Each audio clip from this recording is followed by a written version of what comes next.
And you join us back here for Radio Flange Goblet's continuing coronation coverage. We've been here since 4 this morning when the royals greeted the day with the traditional incineration of at least 2 human clown pyramids, all of whom happily gave of their lives for the event and sang risque sea shanties as they did so. You'll be glad to know that the little incident with the escaped ceremonial penguins and the discarded pile of korma is now under control with minimal loss of human life. And equally good news is that visiting celebrity Miley Cyrus has been shot in the leg at customs and won't be performing. Well done, the boys in blue. Our guest in the studio now is Ernst Truffle-Haddock, royal-appointed gentleman-in-waiting to soon-to-be controversial Queen Camilla's pet sparrow Janice. He has intimate knowledge of the royal court, routinely speaks with the monarch directly on the subject of tie length and cape maintenance, and once sat next to Giles Brandreth at a Tesco's car park and exchanged strained but erotically charged looks through their windows before speeding off into the night. Ernst, good day to you. The proper greeting is good thighs and weld. Thighs and weld? Yes, as it's the Old English word for midday. I don't think that's right. Don't question me, scum. I once ate lunch in the same restaurant as Bobby Davro and never once accidentally soiled myself in excitement. I feel like if you didn't soil yourself, it wouldn't be something you'd feel necessary to mention. I, for one, didn't think you would have soiled yourself in front of Bobby Davro. Well, who wouldn't? Davro is a national treasure, one of our finest kept secrets, one of this sceptred isle's strangest and most wonderful of birds. Who wouldn't release their bowels in his presence? So, you're saying you did then? No? Well, enough of this drivel. What can you tell us about the royal preparations that are happening right now? What goes into a day like today? Well, I mean, it's pretty normal. I'm sure homes around England do the same thing. But the footmen will be polishing all generations of the family's feet. They use a special combination of lemon, rosehip, talcum powder, little gold shavings, and dock leaves. This will take some hours, as they will have to stop every 13 minutes for probably another orgy, or maybe even a break for tiffin. At around 10:42 a.m, King Charles will be presented with the ceremonial mouse necklace. This necklace features 17 freshly picked mice that have been lacquered in fig juices and spray-painted mauve.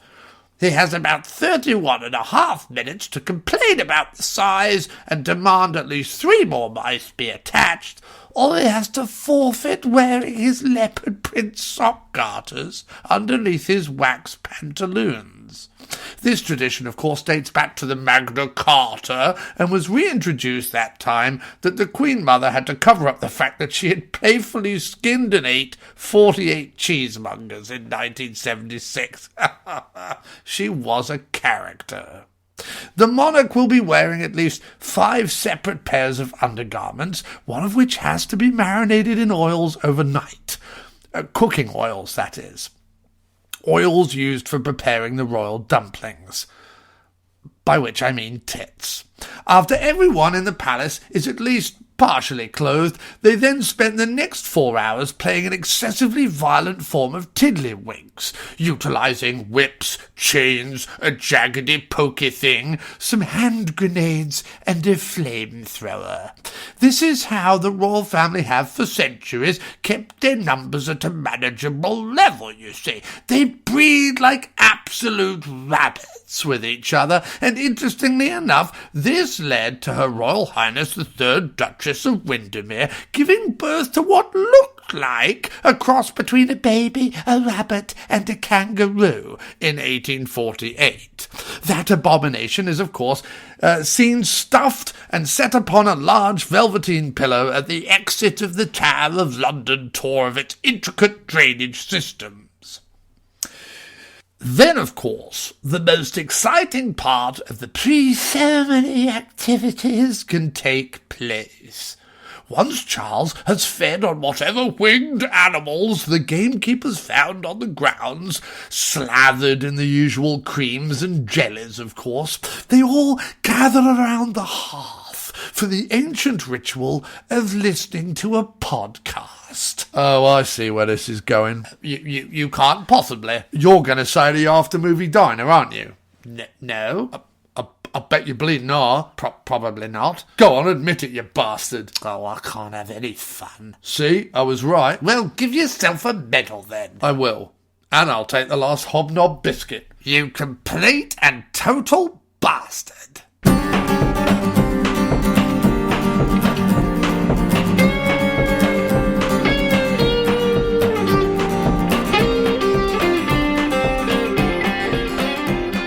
Yes, that's right.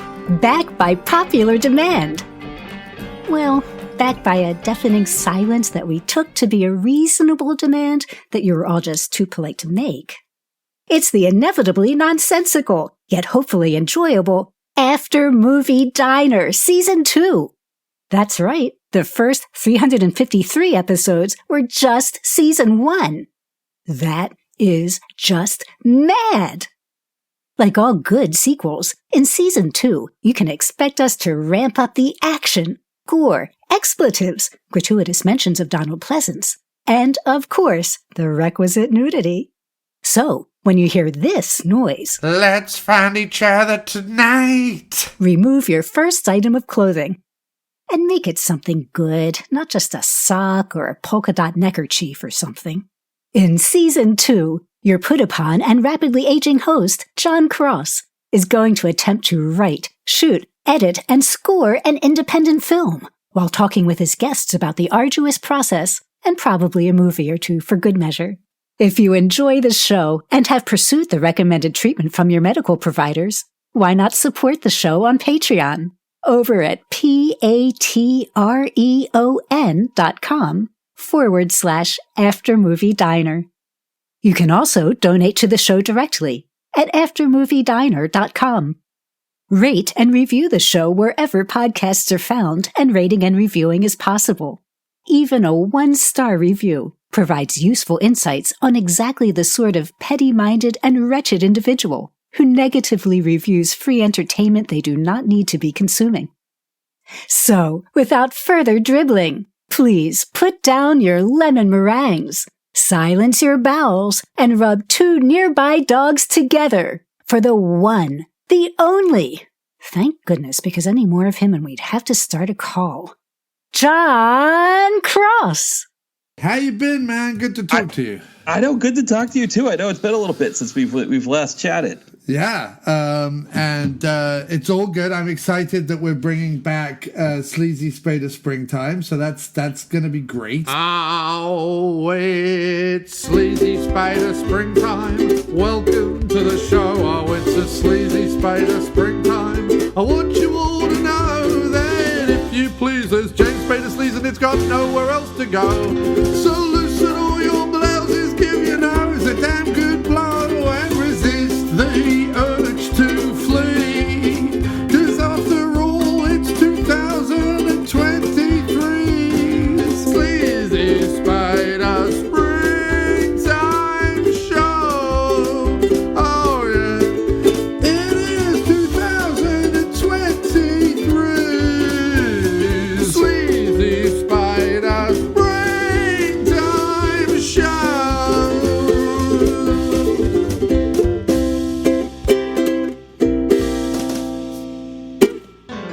Yes. I think people are going to love that. Yeah. I need to move my phone somewhere so that if it goes off, the vibrations won't cause insanity in the thing. I'm pretty satisfied with. Oh, and I'm definitely getting rid of my Apple Watch because it seems to talk to me whether I want it to or not. Yes. So I'm throwing that across the room. Seriously, I don't even have to. Like, what's hilarious is when I want my Apple Watch to work, and Yeah. I will sit there for 10 minutes being like, hey Siri, like fucking Yeah. forever, and it won't work, right?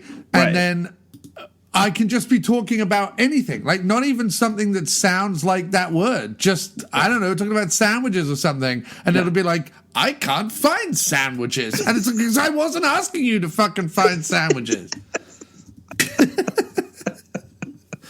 Yeah, that's the one thing. My wife and I, we don't have anything smart other than the smartphones. Like we don't have, Alexa or or Siri. We don't have any of those kind of gadgets. Right. And I don't know. At some point, I imagine we're probably going to get there, whether we like it or not. But it's one of those things we're kind of blissfully happy not. But it is still one of those things where even if we don't have those things, it's like we'll be talking about, whatever we talk about, something stupid like watching Mad Men and like, oh, look at this, there's old Frosted Flakes box on that looks really cool, and then, you go to Instagram and suddenly you've got 5 ads for Frosted Flakes and it's like, okay, I don't know how that happened, but it's like, I mean that happens as well. Like that's also ridiculous, and it's made even worse when you get the Apple Watch because it's on you at all times. Right, you know what I mean? right. It's not just when you happen to have your phone there or when you have your phone open. Your watch is like listening to you the whole time. So I get all sorts of bizarre commercials where I'm like, I was just joking with my wife about this the other day. It doesn't mean that I want to purchase whatever the hell this is. But no, it's, and listen, I'm someone who's I'm someone who, if given his, complete druthers, right? Given his like no one else's influence in my life and it's just me and whatever, probably wouldn't have any of this stuff. Right. Yeah. But then by the same token, probably wouldn't have ever done a podcast. Do you know what I mean? Like, because I wouldn't have a computer, I wouldn't have a mic. Like, do you know? I'd be living. But I feel like once they hook you in with one thing, then suddenly all other things become like an option, right? Yeah. And sometimes you just can't. Like we have it, and it's also so frustrating. So we have most of the main Apple products just because we were trying to stay. So we have the Apple TV, we have the Apple Watch, and we have the iPhones, right? Yeah. But then what ends up happening, we bought a house last year. In fact, we bought a house a year to the day on May 4th, right? Wow. Wow. Was that, wow. Yeah, it's that recent. And what ends up happening, right, is, we had the electrician round and my wife wanted dimmers on the lights, and you're like, okay, well, you might as well just go for smart dimmers. And I'm like, what is smart dimmer? All right, smart dimmers, fine. We go smart dimmers, right? So they're by one company. Then you have like, well, I'm going to go buy a doorbell. You can't just buy a doorbell anymore. It has to be a smart doorbell. You're like, why is my doorbell to be smart? Well, your doorbell's smart. Okay, fine. But it's now that's Ring. So that's a different company to the thing that does your lights, right? And then, right, and so you've got the Apple TV, you got whatever, but your TV is also a smart TV, so it has the Samsung built-in apps if you want to use the built-in apps. So then you're like, okay, fine. Then we had a family member gift us a Google Home Mini for Christmas, so that's a completely separate thing that really all I use it for is timing cooking, because we have it in the kitchen, so I just say, like, hey, Google, 10 minutes timer, please, right? But so we have that. And then, right, so the lights are on one thing, the doorbells are on a thing, or whatever. Now we've got the new dog. So we have like and it was cheap. It was cheap on Amazon, like a cheap little Wise Cam. But then the Wise Cam for the dog is like another thing. Suddenly you have like 85 smart apps just to control various parts of your home. Yeah. Right? None of this is good, by the way. If anyone's seen Brazil or Demon Seed or any of the movies that predict like smart future living, none of this is good, right? Because either the technology, I don't know, trap me in my home and molest me, right? Like in Demon Seed, or it's just going to be every morning I get up and try and do something simple like make toast, and the shower's going to explode or whatever, like in Brazil, right? So. Or the in Brazil, at the beginning, the movie, all his little gadgets don't really work, right? But then by the middle of the movie, his entire apartment is destroyed because you have to have government sanctioned heating engineers come out and touch the ducts. Right. But he has a non-sanctioned one, and then suddenly all hell breaks loose. So we're heading there, right? That's where we're headed. But anyway, I have all these different things. And, people go, well, you can, there are apps that connect all these other apps, right? Right. And Apple has one. So Apple has Apple Home, right? Which you get on your phone as standard, right? Yep. But it doesn't integrate with every single one of them, right? So it integrates with the lights, but it doesn't integrate with the whatever. So it's, it's all insane. And suddenly, having bought a home, I'm literally living in Brazil. Right. And any minute now, my doors are going to lock. My Ring cameras are going to start recording every move that I do. My phone is listening to me, and the government's going to start shipping me, I don't know, large amounts of fentanyl or something. It's going to, something's going to happen. I'm going to make a joke on the podcast this afternoon, and one of my smart things is going to be like, this guy is a terrorist. Get him off the thing. I'm going to be dragged down. I'm going to be a political prisoner. Like something's going to happen, right? And that's the world we're living in. So I feel like it's one of those things where it slowly encroaches on your life. The more you want to engage with society. So buying a house is like engaging with societal norms, right? I don't want to get too highfalutin, but you know what I mean. Yes, but I know what you mean. Exactly, yeah. You buy a house, you go, another one has bought a house, and somewhere someone in the government has an orgasm. They're like, you see, people can still buy houses. You know what I mean? Like it becomes someone. The fact that 98% of the populace can't afford to buy a house has nothing to do with anything. And the fact that we were only able to afford to buy a house because someone died, which is absolutely true, has nothing. Like we couldn't afford a house. Like we afforded a house because someone else who grew up in a time when you could afford a house died, and we sold their house. That's how that happened, right? Yeah. And it's from tragedy, we try desperately to find a decency. You know what I mean? Yeah. But then once you do that, all the companies come for you. They're like, yes, we can sell them Ring doorbells and Wise Cams and Google Home Minis. And then we were around a friend of ours' house who they were moving house, right? They were getting rid of a bunch of stuff, and we just moved into our house. So we're like, great, we'll pick up a bunch of stuff there. They had some chairs and some other stuff, right? Yeah. And the husband comes out carrying what are they called? Sonos speakers? A Sonos? Is that right? I don't know what they're called. I know what you mean, though. But yeah, Sonos? I have the idea. Yeah, right. Sonos. That's right. So he comes out carrying a Sonos speaker, and he goes, "I don't want it anymore. You have it." And I'm like, "Right, but I already have I have smart TVs. I have a smart Google Home speaker. I have whatever." He's like, "Fine, but it just takes on." What I didn't realize was I thought Sonos was just like another Bluetooth speaker. Oh no, Sonos is its own thing. Like you can't just be like play Spotify on Sonos. Oh no, you have to go into the Sonos app, find Spotify, and then it delivers Spotify in this kind of truncated form. Mm-hmm. And you're just there's no getting. Suddenly I have a Sonos app, and I'm like, it's too many things. Right. I can't just. And it's funny because it's smart up until a point, but you can't say to Sonos like, hey, Sonos, start playing Spotify like you can with Google Home Mini. You have to go into the app and find it and blah, blah, blah, blah, blah. And it's a great speaker once it works. But so I find myself, someone's going to find me like strangled by the vacuum cleaner while the dehumidifier we got for the basement, it also has an app. Everything is a fucking app now. No, I have to say, so you mentioned the Brazil piece. Yeah. I saw Brazil in the theater with a buddy of mine at the Indie Theater in Portsmouth, New Hampshire. And these two kind of slightly older, kind of slightly bougie women were watching the film at the same time. And the earlier scene when, the main character gets arrested and all of that, one of them turns to the other and goes, boy, this is really Kafka-esque. And my buddy, of course, just like really honed in on the Kafka-esque thing. And he would call everything Kafka-esque for like the next 2 years. Everything was Kafka-esque as a joke. Yeah. But I had this image in my head of you struggling with all of these apps, like torturing you. Yes. And these two older ladies watching you from like some cam something, like your vacuum strangling you, all this stuff's happening. And they're like, oh, that's really Kafka-esque. No, that's true. What's going to happen is like my Wise or Ring cam or one of these cams that I now have in my head, everything's filming me at all times, Matt. Yeah. But one of these Wise cams is going to capture me being strangled by the vacuum cleaner while the dehumidifier sucks the blood out of my body or something.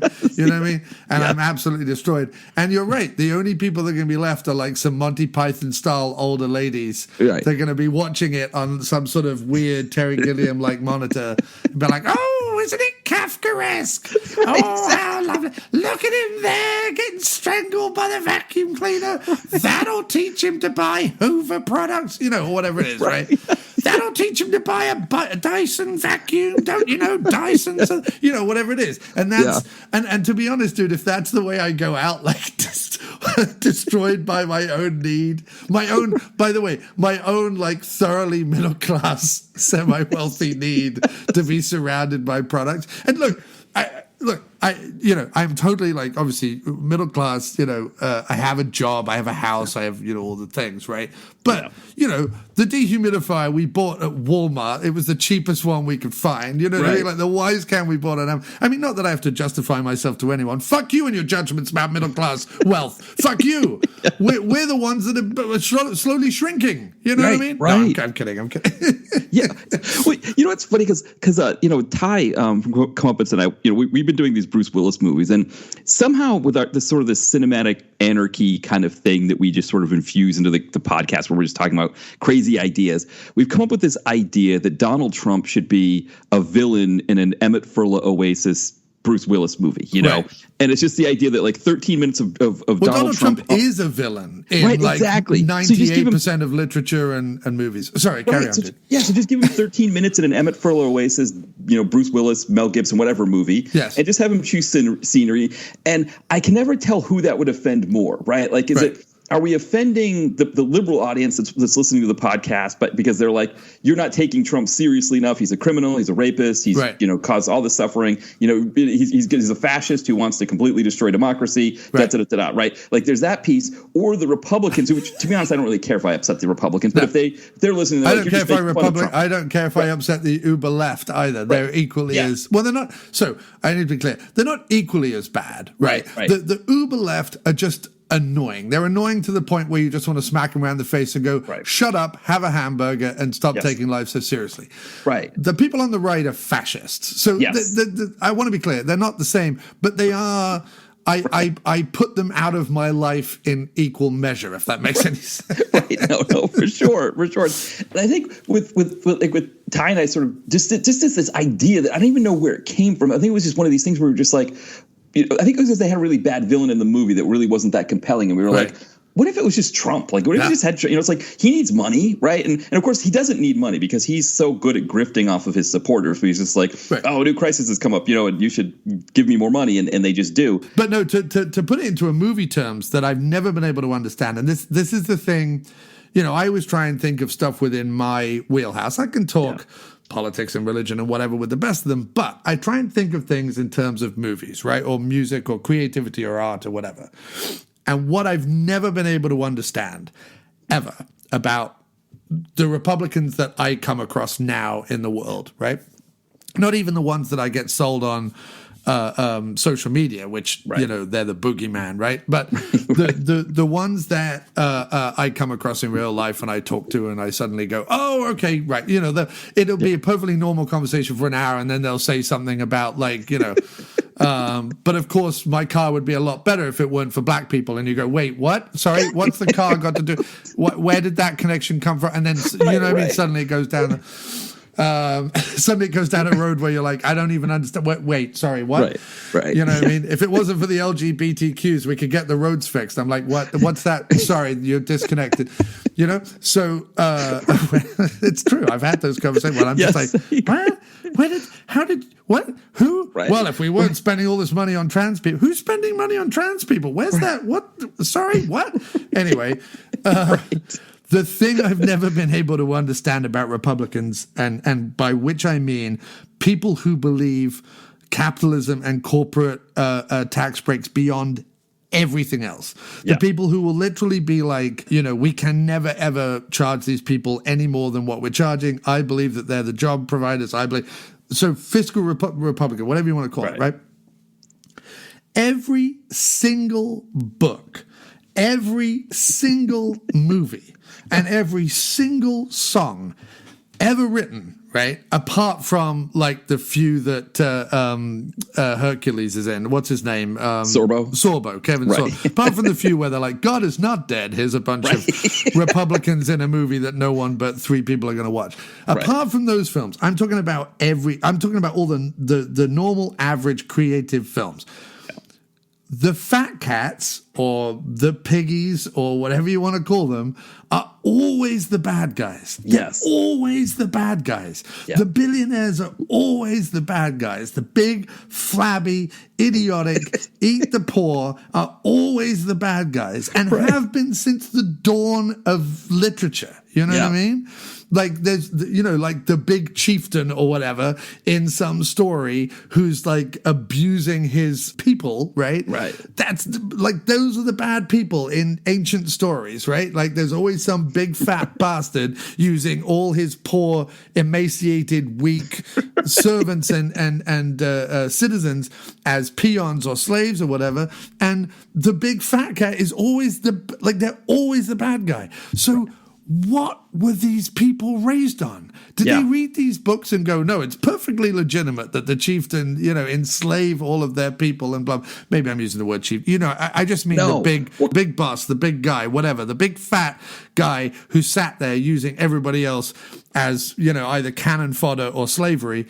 Those people are always the bad guys in every story. Do they read them and go, I feel sorry for that guy. He got a bum rush in this story. Like, I don't understand it. You know what it is? The big difference between America and like in Europe is that, in England, you have the class system, right? Where like, no matter how rich you get, right, you can't enter into that class. You can maybe marry somebody, but for the most part. Oh, you have that here as well. Like, make no mistake. But yes, I know what you mean. I know what you're saying. Yeah. You have it, but there's a myth around it here in America that anybody can move up. True. And they use that myth. The one thing I will say that I find very interesting, because it's one thing to divide things up by race and gender and sexual orientation and country and culture and whatever. But here's a human nature side of this, right? Coming from 2 countries that people assume are very similar, the UK and the US, just because they are the big capitalist corporate empirical going around the world trying to own everything peoples, right? Right. Predominantly white, et cetera, et cetera. Yeah. Very, very similar. Here is the difference.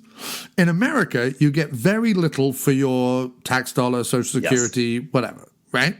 And everything is a struggle, and everything is, most people will, even me, even Mr. Cushy, white, English, middle class, heterosexual, male, will work until he drops dead. Right. Most likely, right? We'll have to have some form of job or income or something until he drops dead, right?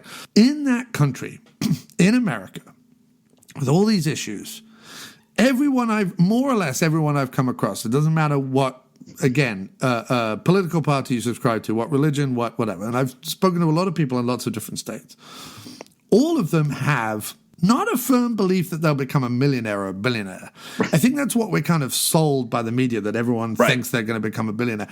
I don't think that's what people... I think the pervading sense I get from Americans when I speak to them is that they'll be able to be themselves and do what they want to do, right? Most people's fight in this country is, I just want to do this thing and be this person. Yeah. And the truth of this country, not for everyone, I understand it. I'm not talking for people outside of my groups of people that I may have spoken to. I'm just talking anecdotally. But most of the people I've come across are optimistic, is a good way to put it. And they are, have a go people. Like, just go have a go, do it, right? So if you show up in America and you go, I want to start a store, and all this store sells is big gnome hats with bells on the end. That's all this thing. An American, if you stop them on the street and go, I've had this idea, an American would go, that sounds great. Go do that, right? If you say in England, like, hey, I really like acting. I think I might want to train to be an actor, which is not as ridiculous as wanting a hat store that only sells big gnome hats with bells on the end. Yeah. Every single member of your family, let alone strangers, every single member of your family, people who love, respect, and cherish you, to a person will all go, have you thought about being an accountant? The pervading sense in the UK at its best is realism, and at its most normal is pessimism. Right. I think that's where I see the big difference. And the interesting side of that is you would think the country where you get handed more by the government would produce more innovation and more entrepreneurs. And in fact, the converse is true. So that's the only thing I would say in favor of the American system. It might fucking suck for those who are in it, but it does weirdly, human beings somehow need to know that they're overcoming adversity to sort of succeed in something. It's sort of this weird human nature thing. If they just get handed it, it has no value to them. Like if someone just comes along and goes, hey, I bought you a store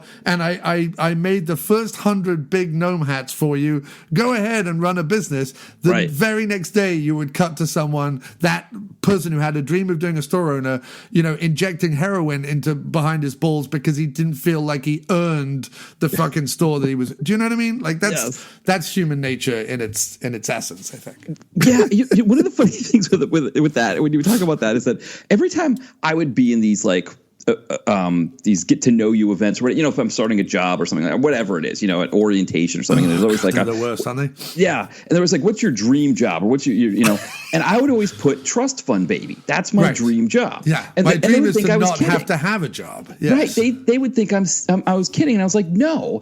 And one of the questions I would always get about this is like, well, wouldn't you be bored if you didn't have anything to do? And I was like, what do you mean if I didn't have anything to do? There are so many things that I would do as a trust fund baby. I would travel all over the world. I would write novels all day. I would watch movies and watch whatever movies that I wanted to watch whenever I wanted to watch them, because there are millions of movies out there. I don't know if millions, but thousands, hundreds of thousands of movies. There's movies that I haven't seen that I've always wanted to see, that, when I go through my Tubi queue, I could clean out my Tubi queue. And it's funny because you think about like being rich, right? You clean out your Amazon wish list or something like that. But really, the commodity that we have the least amount of is time. And the reason why we have so little time is because we're always having to spend money, right? I mean, if I was a trust fund baby, not only would I not have to work, right, but I also wouldn't have to run errands unless I really wanted to go out and run an errand. Right? I could just have everything delivered to me, and it wouldn't matter because money's not an issue. And it's funny because you hear this a lot in America, this idea of like, no, I need to work because for whatever reason. And it's like, and you saw, right? We saw during the pandemic when people had too much time on their hands, they were doing things like making sourdough bread, and like, look at how great I am for making sourdough bread. And it's like, like there is this mindset of like you almost like it's part of your identity, like you have to work. And it's like, yes, I like my job, I like doing what I do for work, but if suddenly somebody came to me and said, hey, Matt, I'm just going to give you, millions of dollars to just be, I don't know what the term would be, like not a confirmed bachelor in that sense, but like, you just get to stay home for the rest of your life. Yeah. You don't have to work yourself into the early grave. Right. But I think that there's also a human nature thing whereby, and I know what you're saying about the pandemic, like people did sort of rally around and kind of start either creating or baking or doing whatever. But that was almost in response to a crisis, right? So that's a slightly different thing. When I've been unemployed, and it's not been a lot in my life, but the a couple of times that I have been unemployed, I always thought to myself, like, I would do more writing, I would do more of this, I would do more that, I would make a movie, I would watch a lot of TV, I would do whatever. And actually, you don't end up doing that, like, for some reason. It's almost like the structure, the responsibility, right? So it's to do with, if you have to be responsible for your own time, right? And I'm someone who, I do music, I do podcasting, I write movies, I have things I could be doing, Matt, you know what I mean? Instead of my day job, right? But, and I'm not lazy. I have a garden to look after. I have 2 dogs to look after. I have places I want to travel to. Like, give me 10 years, I could really fill those 10 years up. But you need the responsibility, structure, discipline is the word I'm looking for. You need the discipline to go, well, I'm going to get up at 10 a.m. and I'm going to write for the next 5 hours, right? Because what ends up happening is you get up at 10 a.m., it's suddenly noon, you go, well, I should get to writing today. Well, it doesn't matter. I can stay up late tonight. I'll write tonight. Let's just see what's on TV or whatever. Oh, look, I have cheesy snacks in the cupboard, right? Or whatever it is, right? And a week goes by of, I'll do it tomorrow, I'll do it tomorrow, I'll do it tomorrow. And suddenly you're surrounded by bags of, like greasy, empty bags of cheesy snacks, right? You've gained 50 pounds. You've watched entirely too much daytime TV and you've gone a bit peculiar. And you've done none of the things that are on your list. Right. However, if you have a full-time job, suddenly I've the impetus to do the podcast that's come back into my mind. I've started writing songs again. I've 30 pages into writing my movie. You know, you suddenly, and I've got a new puppy and everything. Like, you suddenly, if your life isn't relentlessly busy, I feel like you don't get anything done. That might just be me, but yeah, I'm kind of the opposite, because for me, like with work, like I'll sometimes zone out. Like I'll be like, I don't have the energy to work on writing. Whereas like when I have like a week off, like I have this week off, I've got a staycation week. It's like one of those things where it's like, yeah, I'm going to get now. Actually, I should say, because yes, it does. You know, I kind of am able to kind of get myself on the computer. You've written 3 novels, Matt, so you are disciplined. Right, yes. Well, I'm not that disciplined. Here's the thing about writing novels or any of these things that I've discovered. Oh, good, because this ties into, I want to say to everyone, hello and welcome to the After Movie Diner. Our guest today is Matt Poirier, who is a podcaster, novelist, film reviewer, bon vivant, and... And we're going to be talking not only about David Cronenberg's Crash, but also John Cross Makes a Movie, because that's the subtitle to the new After Movie Diner. And we're going to be talking about writing, because Matt's a writer. I've recently hit 30 pages, which is about the first act of my screenplay. If a screenplay is 90 minutes, and it should be Hollywood, listen, fucking 90 minutes, stop with these 3-hour fucking films, right? And if roughly each page of a screenplay is a minute long, which they say it is, then 30 pages is the first act of the screenplay. And sure enough, at the end of my 30 pages, the first character to die in my film has died and the mystery has started. So I'm doing well with the structure and everything. So I've started writing. Matt's a writer. We're going to talk writing. Matt, writing novels, what have you learned? Let's kick it off. Okay, so here's the thing is everybody talks about inspiration, right? Right. And that was the subject of last week's podcast, ladies and germs. Yeah, and I maybe a good follow up on that is that for me, when it comes, everybody talks about like inspiration from a creative standpoint, right? You know, and for me, I've never thought that was an issue, right? I mean, I'll watch reality shows and come up with and be like, oh, that would be great to put in a novel, you know, all that kind of thing. How do we kill all the MILFs on MILF Club or whatever it's called? Exactly, right. So it's like, oh, that character seems interesting. I'll make a character out of that or whatever. Right. But the inspiration is in the production part of it. And it's like listening to you and Matt Farley talk about putting out movies. It kind of like I had kind of hit a wall with proofreading for the novel that I want to get out this year. Right. I'd kind of hit a wall with like, I don't know if I want to go back and read it again. But then I'm listening to both of you talk about, you know, you putting out your albums, him putting out movies, you both talking about, you know, like getting a movie done and all that stuff. And I start to envision that book being on the shelf with the other 3 that I've self-published. Yep.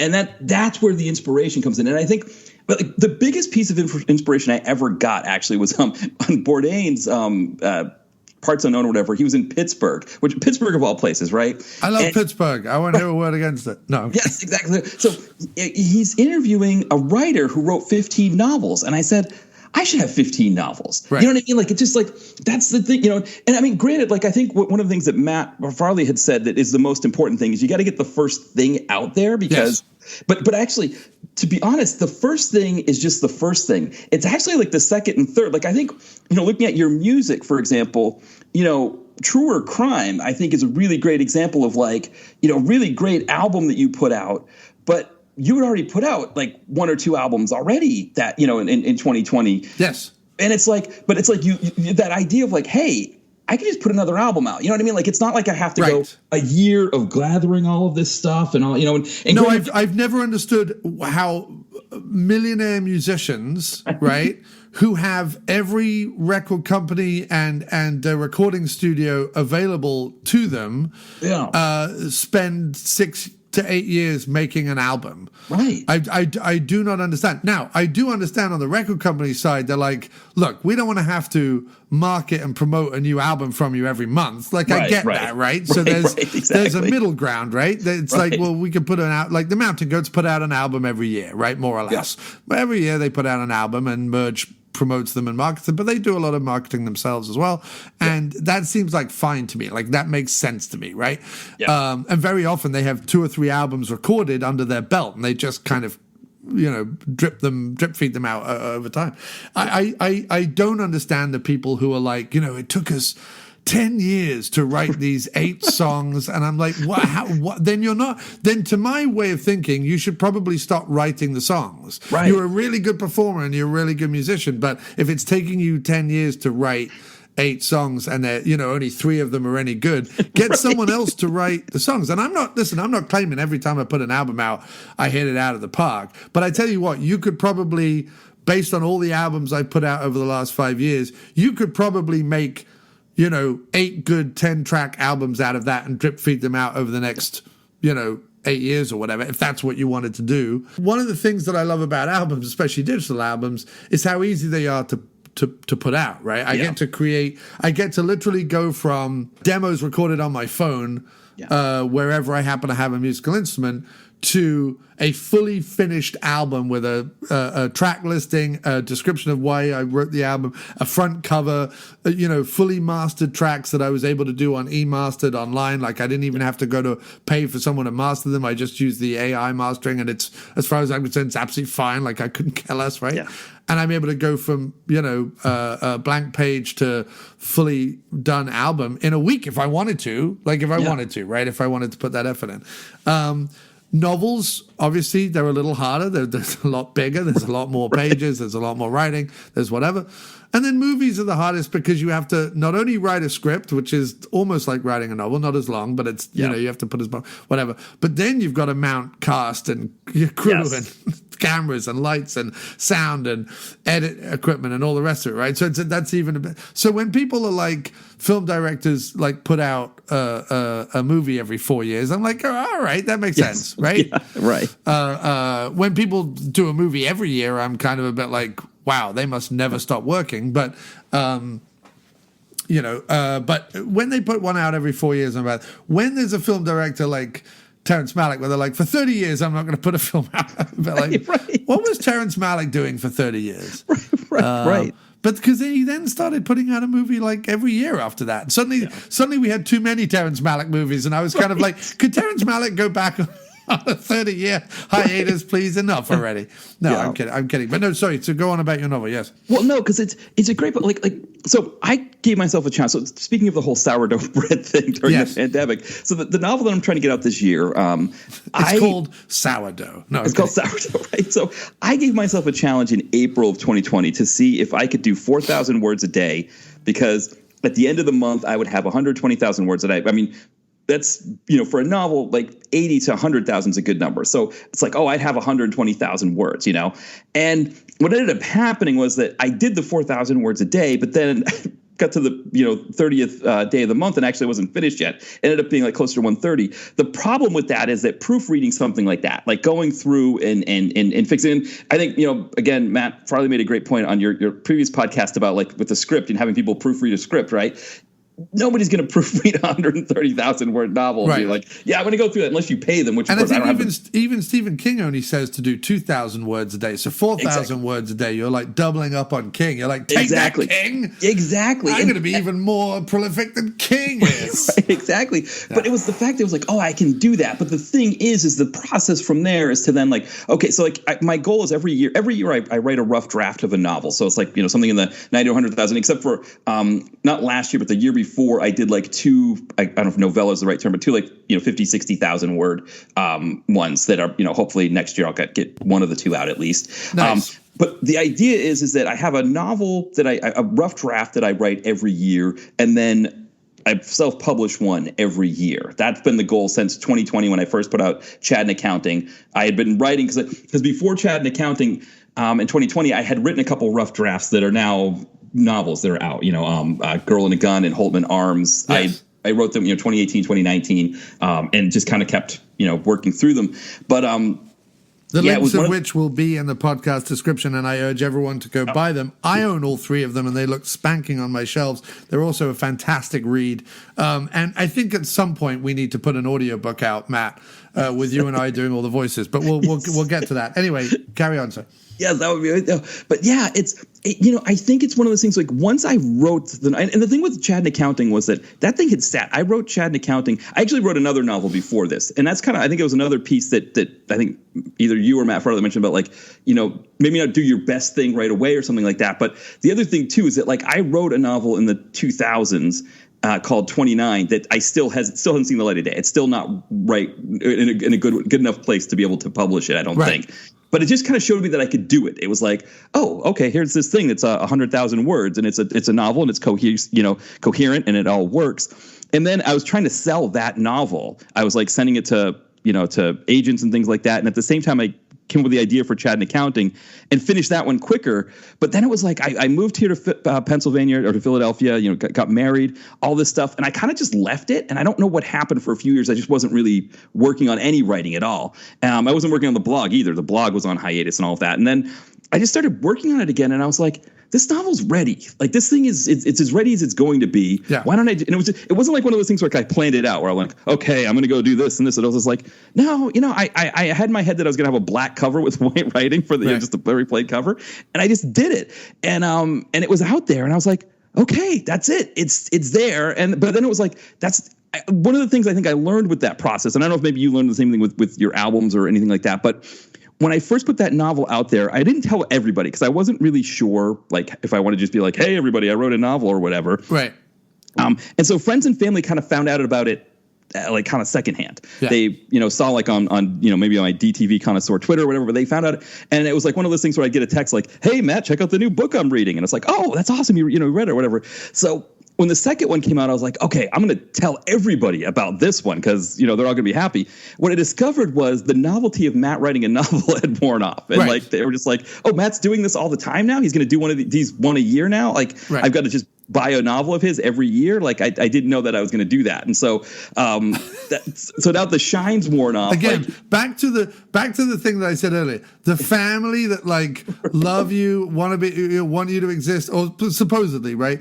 Those are the people that are going to be oh, it's really cute you did this thing, but stop repeating it. We don't need you to do that all the time. Yeah, I mean, granted, fortunately, my siblings, my siblings have been good about it. Now, one of the funny things was the first novel, my mom bought 15 copies of it, and it was one of those things where I'm looking at the Amazon sales, and I'm like, oh my God, I sold 15 copies today. And then I was like, I have a hunch where this happened. And I texted my mom. She was like, yes, I did. And she gave my siblings the copies, and they were like, why did you do that? We wanted to buy his book. Right. So they've been buying, but the funny thing, she went from 15 to 3 for the second one. Right. And I don't think she's bought the most recent one yet. No. My mom used to, and bless her, she used to buy all my albums until I went on that tear and started releasing one a month. Mm-hmm. And then, it stopped, which is absolutely fine. I don't exactly. So this is where we're getting to with this. And what I have to be 100% about, right? I feel that I saw this with podcasting when I first started podcasting.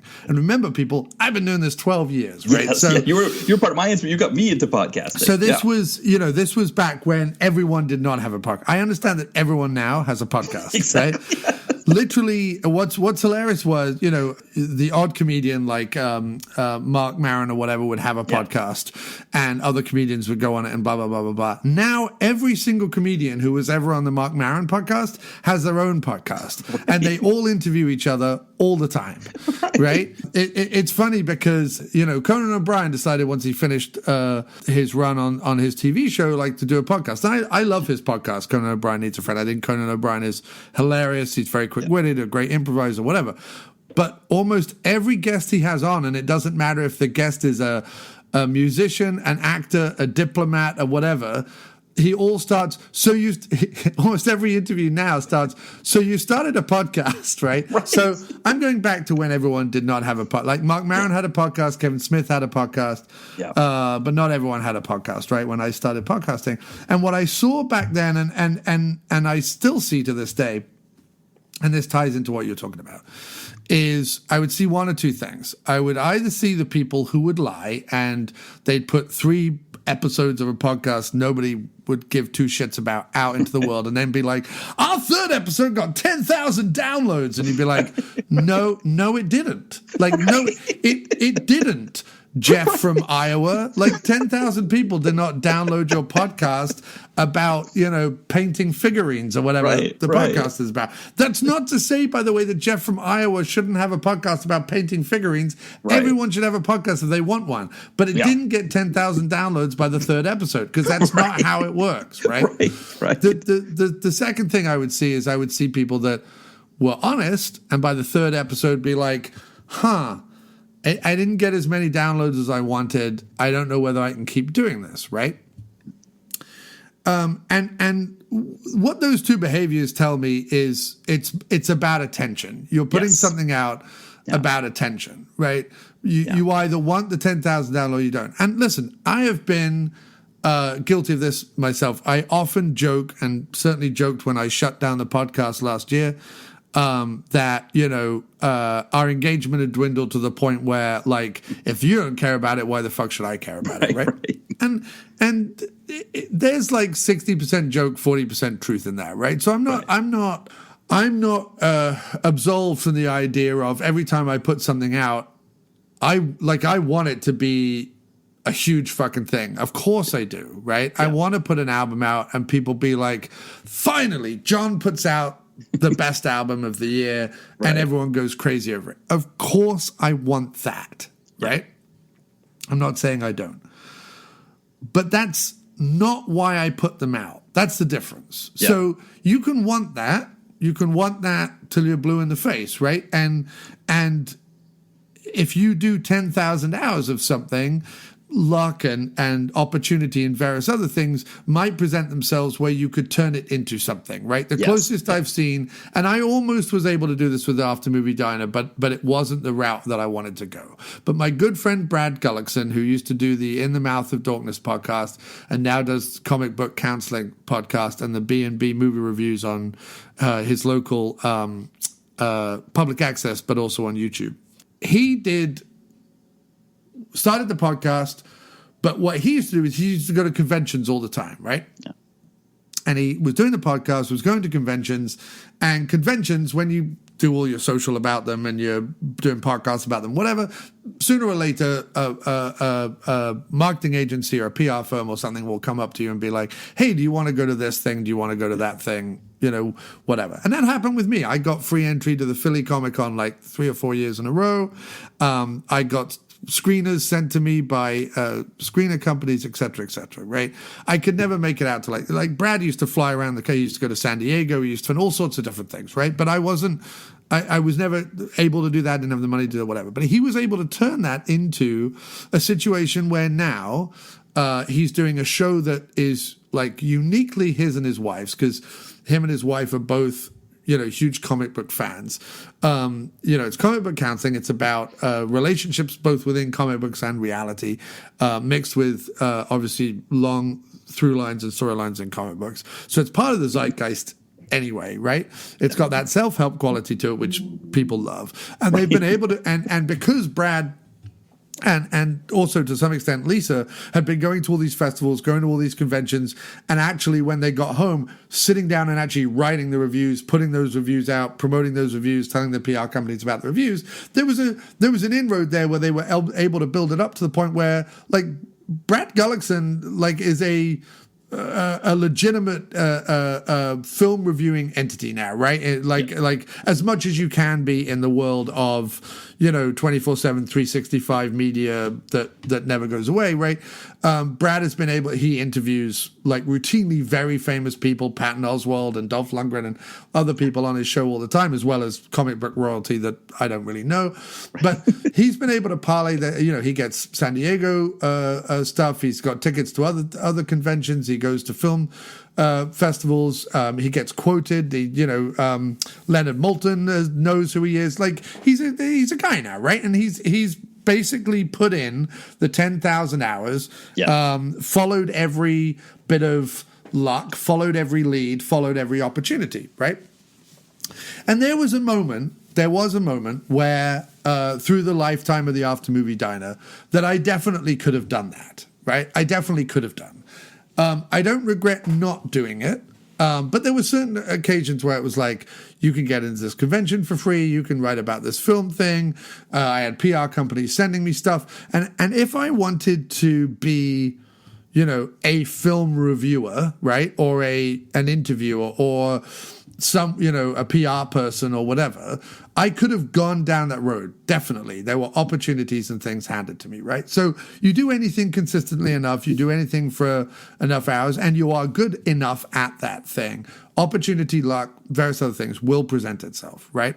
And that's maybe why you do them, and that's a perfectly legitimate reason to do them. But back to the previous two examples where you're either, you're both wanting attention, and if attention doesn't come, you either lie about it or you give up, right? Right. I see that all the time. I'm more of a creative person. I know people want to call me like a film reviewer. I don't consider myself a film reviewer. I'm a film fan. Have I written reviews? Have I done podcast reviewing? Yes, of course. But I don't want that to be my career, right? Never did. What I want is to put creative, silly, opinionated, wild, idiotic stuff into the world.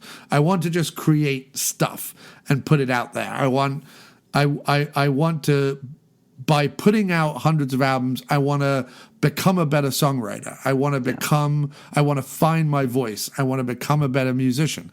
I want to make better collaborative partners.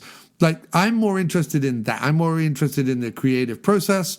When it comes to the podcast, would I love thousands of listeners? Of course. Right, I would exactly. fucking love thousands of listeners. Yeah. But I do it for a multitude of reasons, mainly because it's a nice creative outlet. Secondly, it's a good regular outlet. Thirdly, it's a great way to just keep up with my friends, right? So I think what you were getting at and what I've taken a long time to say is let it be its own reward, I think is what you were sort of saying. And that sounds, the reason why I didn't just say that and move on is there's any number of inspirational posters that will have some shit like make the journey its own reward fucking nonsense on it. And everyone listening to this podcast who's ever wanted to be creative would be like, shut the fuck up. All I get all day is people saying to me, like, the journey is its own reward, right? Right. What I'm trying to say is something a little bit more nuanced than that, which is about if you're a creative person, right? Take what you might get out of it. Take the money or the attention or the download numbers or whatever it is. Take that out of it. If you're a creative person, I think that you should have the right to create as much or as little as you want. But you should create, and creation, like anything, and this is a Matt Farley thing, but like and I've heard other people say it, but like the brain is a muscle. The more you use it, the better it gets, right? Creativity is the same. The more songs I've written, the better songwriter I am. But it's not just that I'm a better songwriter, it's that I've done it enough that I can say that. So for the first 20 years that I was writing music, you asked me anything about my music, and I'm not humble or phony about it. I genuinely don't I genuinely am like, please don't give me any attention for my music. I'm not sure that I even like it, right? Right. It took me, I've been doing quote unquote serious music, serious songs, writing and recording stuff on 4-track since I was 15 years old, right? Before that, I did some comedy music and stuff with my friend John, but like in general, and I've been playing music since I was 4, but my songwriting started when I was 15. And it's only in the last 3 years that I could say to you, I think I'm an okay songwriter now. It took that long for me to even be able to say that, let alone listen to it and genuinely think it, right? So that's the other thing we're all doing, us creative people. Very often we're insecure. Very often we, have been beaten down by all the people saying, have you just tried to be an accountant? And what I did was I was just like, well, I can't not do it. Right. I walk around and I think up sketch ideas or I think up song ideas and I have to put them somewhere. And we live in a world now where a microphone is in the phone that you're carrying around with you. There is a recording device on the phone with you there that records as well as like Nebraska, the Bruce Springsteen demo that he made in his bedroom, in New Jersey years ago sounds like, right? So now it may not sound like fucking, a huge wall of sound recording studio with all the bells and whistles, but you can get GarageBand on your phone. You can have just memo recorder on your phone, whatever it is. And as long as you have a musical instrument, a voice, and something to sing about, you can record a song and through Bandcamp put it out for free, right? So there's nothing to stop you now, right? So my thing has always been, well, I'm not going to create. And Matt Farley inspired me to be like, just put everything out. You'll find your way. And then not only that, but by the end of it, just like with your books, with my albums, I look at it and I go, I have a collection. I have there's a through line here. There's experimentation. There's, getting better. There's getting better play, getting better collaborators, there's something you can look back at it. There aren't many bands in the world. The one that I was thinking of is the Beatles, because they went from mop top to, inventing heavy metal in like 6 years, which is bizarre, right? Right. Well, they went from like mop top to psychedelia to inventing heavy metal. But in general, they kind of are a bit unique in that. But if you look at my last 10 years of output, there's a similar through line there in sort of the music I'm playing and the instruments I have on the album and the songs I'm writing and stuff I'm writing about and the way that my lyrics have changed and blah, blah, blah, blah, blah. That to me is interesting. It doesn't have to be successful. That's just interesting. I have a body of work now, and having a body of work is its own reward. And so, and similarly with a podcast, right? Is every single podcast I've put out there fucking gold? No. I would say about 150 episodes of the previous 353 could be washed away and I wouldn't miss them. But there's 10 episodes of the last 353 that if I lost them or they weren't out there or whatever, I'd be devastated because I think they're 10 of the best things I've ever done with my life. So, that's where I take my reward from. And if, we're about to do another episode of Sleazy Spader Springtime, right? I had all but, we started Sleazy Spader Springtime as a joke, right? We did it for 5 years. After that, Jim was like, I don't really want to do it this year. I didn't want to do it either. But when I started back up the podcast, I'm like, you know what? Andy Lunn really likes Sleazy Spader Springtime, right? He's a friend I made on the internet who I got to meet in London. He writes us emails every time we do Sleazy Spader Springtime. And I'm like, I'm bringing it back because I'd taken a year out and I was like, okay, great. I'm ready to bring back Sleazy Spader Springtime. B, because it still gives me a joy that I've managed to, squeeze this much ridiculousness out of the idea. And thirdly, because you know what? Andy Lunn never turned around and went, fuck John Cross in the After Movie Diner. You know what I mean? He just stuck with it. Right. So if I do these next couple of episodes where I'm covering Spader films just for Andy Lunn, I think that's absolutely fine. Better to do it for Andy Lunn, who's going to respond, than do it for 10,000 people you'll never hear from. So, that's where I'm at. Anyway, Matt, I rambled a long time, but you know what I'm trying to say. I definitely do. Apologies. We sadly have to pause for some ads. Maybe if more of you supported us on Patreon. But there it is. The After Movie Diner doesn't endorse any of these advertisers. We don't even know what you're going to hear. It's forced technical AI wizardry. And don't fool yourself. None of us are in control. The robots are coming, and they want to sell us insurance. I mean, I think, with the podcast thing, I finally got to a point where I'm doing every other week with the podcast. And I used to be one of these people that would, like, when I was first doing the podcast in 2014, when Jamie's my co-host, and I was part of that night of podcasting that you and Mo had put together. And it was just me going on what was it? Mixler, I think it was. And, yes. And recording. And then it was like one of those things where her life was getting busy because she's moving up to Michigan, and her and Brian were starting their life, and Jen and I were starting our life here, and it was one of those things where it was like kind of week after week, it was like which one of us is going to be busy and not be able to do it, and finally it just kind of shut down, and then the blog went with it, and then it was like fall 2019, it just was like I kind of want to just do this stuff again, but even then it was like, I was kind of wishy-washy, it was like, I'm going to do a podcast, and then it was like, I don't have a guest. I don't have anything to do. I'm just going to, this month, I'm not going to do a podcast. It was kind of like an up and down thing. And the thing I learned from it is most people, at least for me, and I don't know, for with my podcast, most people don't care whether I put a podcast out or not. Like, I shouldn't say they don't care if I don't put a podcast out.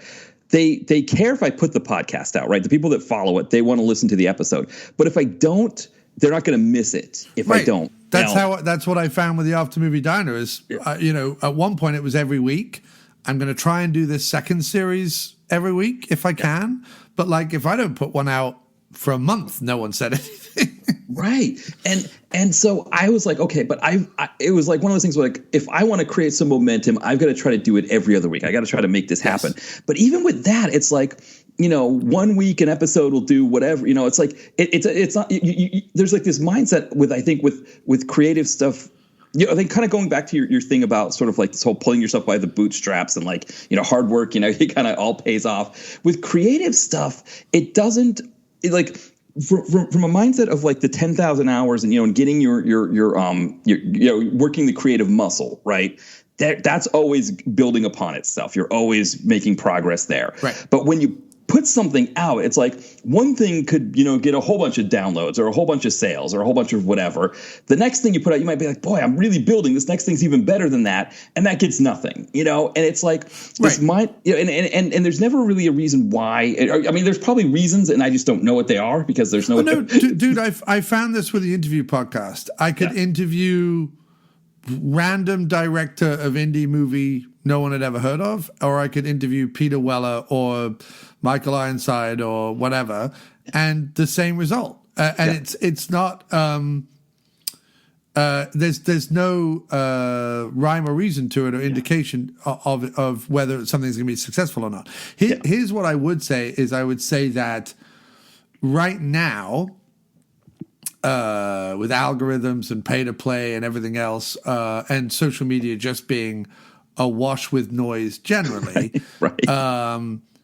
Then the one thing I would add to the 10,000 hours is, and I would say someone like Brad kind of did this by, as I say, flying off to festivals and various other things and kind of getting his face and his brand and his writing out there, and making connections, right? It's all about networking, right? My wife is a phenomenal networker. There are people who she worked with in jobs 20 years ago who will call her up randomly and be like, hey, are you still doing marketing? We've got a gig for you, right? Yeah. I'm not a good networker. I have great friends. I have hundreds of great friends. I'm not a good networker. I don't keep in contact with people who I worked with years ago. But I would say the missing thing to the 10,000 hours thing in modern times now is at the low end networking, at the bigger end, it's money.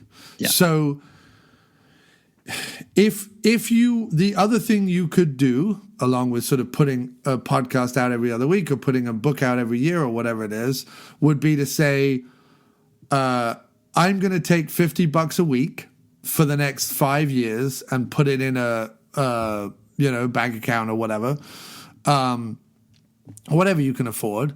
And then when that's done in 5 years' time, I'm going to blow it all on marketing that's going to highlight the fact that there are 5 books out there that people should read, right? Yeah. So that's the bit that's missing is that, and I used to try it when Facebook pay to play first came onto Facebook pages. I was like, I interviewed Peter Weller or whatever, or I interviewed Clint Howard or someone, or William Sadler. Like, I interviewed William Sadler the year that he was in Iron Man 3 and Machete Kills, two of the biggest fan films that came out that year, right?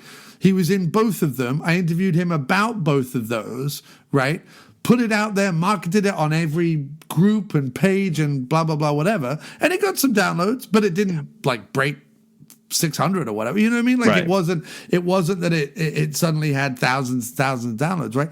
And I paid on Facebook like $50 or whatever. And the thing is Facebook advertising is not designed for $50. It's designed for like $1,500 or $50,000, right? So it's not that they won't do what they say for $50. They just won't do it very well. They'll do it much better if you pay the $15,000, right? Exactly. So that's the missing ingredient, I think, is if you want to be successful, expect that some of the money you make from your regular day, don't obviously talk to your wife or husband or boyfriend or girlfriend or whatever, or family member or whatever.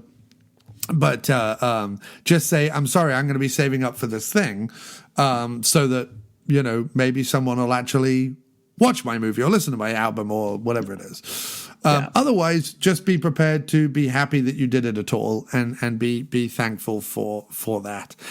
So, Matt, before we ease into the cum-flecked velour tracksuit pants of Sleazy Spader Springtime, and by the way, listeners, that is the official costume for Sleazy Spader Springtime. You have to have cum-flecked velour tracksuit pants, because that's what he wears in the privacy of his own home, with his gut out. Right. You know what I mean? Like, there's no, if he has the tracksuit top on, he has it unzipped with the gut out and a pair of shades on and his Trilby hat from the Blacklist for no reason whatsoever. And probably a flouncy little scarf. To accentuate the nakedity of his gut. Yes. The gut and the whole like upper crust, Boston, Massachusetts breeding, Mr. Oh, I knew John when he was I went to school with John. Here's my scarf. I had dinner with Jackie O. Exactly. His I love how he tried to like humanize himself when he was on the Tonight Show and he talked about like throwing up in the Kennedys' house. I'm like, it doesn't make it any better. You were having dinner with the Kennedys. You know what I mean? It is what it is. Anyway, you Lothario, you golden head quisling. Anyway, so writing. So I want to I put out the episode last week. That episode was actually recorded a while ago, but it's good that I put it out last week because while editing and stuff, I got to listen to it again, and I'm like, oh yeah, there's a really good idea there where Matt says, because what's embarrassing about that episode I put out last week, and I'm really glad I put it out, but what's embarrassing is it was obvious to anyone who listened, I didn't really have any ideas. The idea that I had is I want to make a film, right? That's the idea I had. I haven't made a film in 20 years. I want to make a film, right? And it's making a film. It's not as easy as going, I want to make an album and then just being like, throw some words together that rhyme and pick up an instrument, right? Right.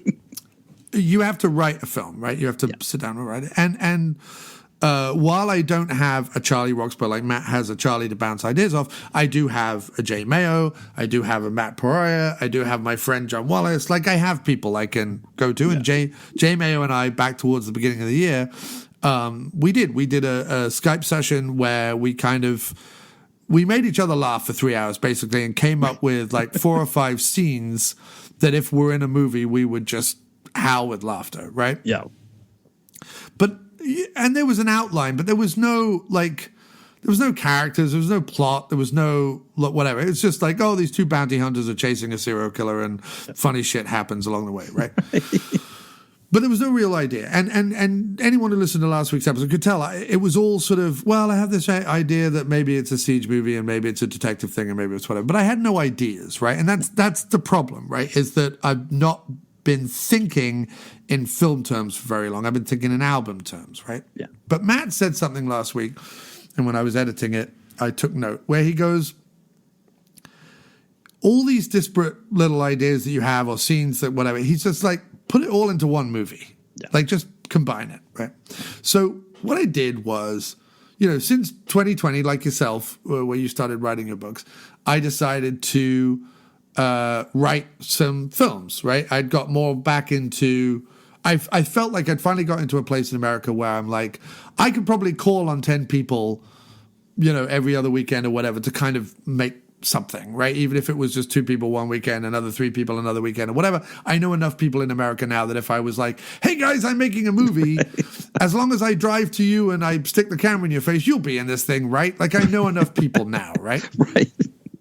Not that I need any of them to be professional actors or whatever. That's not the movie I'm making. I'm making a movie for me. Yeah. So I knew that. Kim went out a year later and got me an incredible camera, right, for Christmas. And I'm just like, well, now I have to do something, right? Yes. Then we bought the house and blah, blah, blah. A whole bunch of stuff happened last year and I didn't get around to doing anything. But when this year started, I'm like, there's 2 things. By the end of this year, I'm going to have written a movie and at least plan to start making it. And the other thing I want to do this year is become an American citizen. Like those are my 2 goals for 2023, right? So... And, for the first half of the year, I was kind of scrambling. I didn't know what. I recorded that podcast with Matt because I'm like, I need something that's going to kick me up the ass. And I thought, well, if I bring the podcast back and make it about me making a movie, maybe there'll be a little bit of a tiny groundswell behind it. Maybe, and so sure enough, Robin Doyle, who used to write from Edinburgh in his shed, we used to call it Tales from the Shed or, Postcards from the Shed, sorry, or Shednanigans. Robin Doyle reaches out every so often and says, like, how's the script going? Michael Fitzgerald, who has been a constant supporter of the show on Twitter, has asked about the script. Other people have said, about the script and so on like that. And so I'm like, okay, I'm going to do a weekly update where I tell everyone what's happening and where I'm at and so on. And it'll take, keep me honest and take me to task or whatever. And it was obvious the last episode, like I say, embarrassingly few ideas. But anyway, I, like you, in 2020, started to write some different stuff, right? So I went back through my Google Drive and I found 4 or 5 scripts plus all those ideas that Jay Mayo had and I had been going through. And I kind of went, well, what is here? And they weren't 4 or 5 completed scripts. There were 4 or 5 scripts I'd started and then not done anything with. And what was great about them was I'm like, well, wait, because I tend to write in sketch form, right? I write like Monty Python writes. They wrote a bunch of sketches and then put it together and made it Life of Brian. You know what I mean?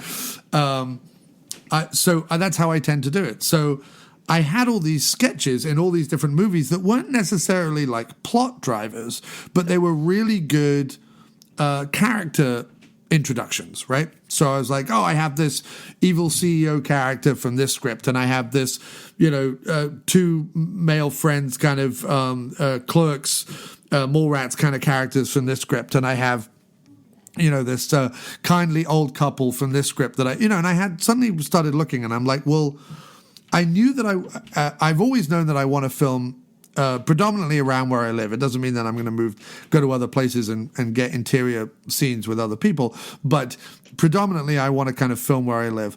Also, you said something earlier in the podcast about like maybe not do your best idea first, right? And I think Matt had said that last week. So again, it was like, how do I just find a small movie idea that I can just make, right? Just get something out there, and like Farley, in 10 years' time, maybe I make my bigger one, right? But let's just get the first one out there. So that's what I started to do. I started putting these scenes together, and I'm like, well, if I change that and write a scene here and give it an introduction there and blah, blah, blah, blah, blah, this is the first act of a film, right? So that's what I did. So the other weekend, I sat down, I put all these things together, and it became the first act of a movie. But even better than that, because I'm like, well, I want to do a detective thing. I love detective things. And every idea that I've had has had some kind of detective idea in it. I just like detective things. So I'm like, okay, there's a detective. Okay, there's all these characters. Okay, there's a small town. So it's going to be a small town crime murder film with this detective, right?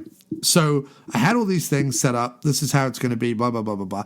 And through organizing these other scripts, through rewriting them, because I went through and did second drafts on all the scenes, changing them, I added like 3 or 4 new scenes as well, because I kind of went, well, I have this archetype, but I don't have this and this. Great. Okay. So I need this and this. And what I found was that by doing this practice and putting these things together, not only did I have more than I thought I had, but it was answering all the questions that just sat looking at a blank piece of paper wasn't answering, right? So where I have the biggest problem is structure, and I couldn't decide, who'd be murdering who, why would they be murdering, how would the detective figure it out, blah, blah, blah, blah, blah.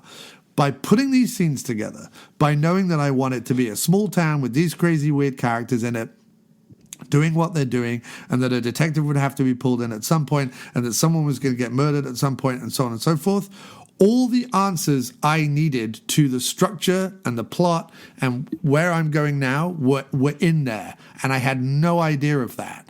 And it drove home to me what Farley has always said: just start.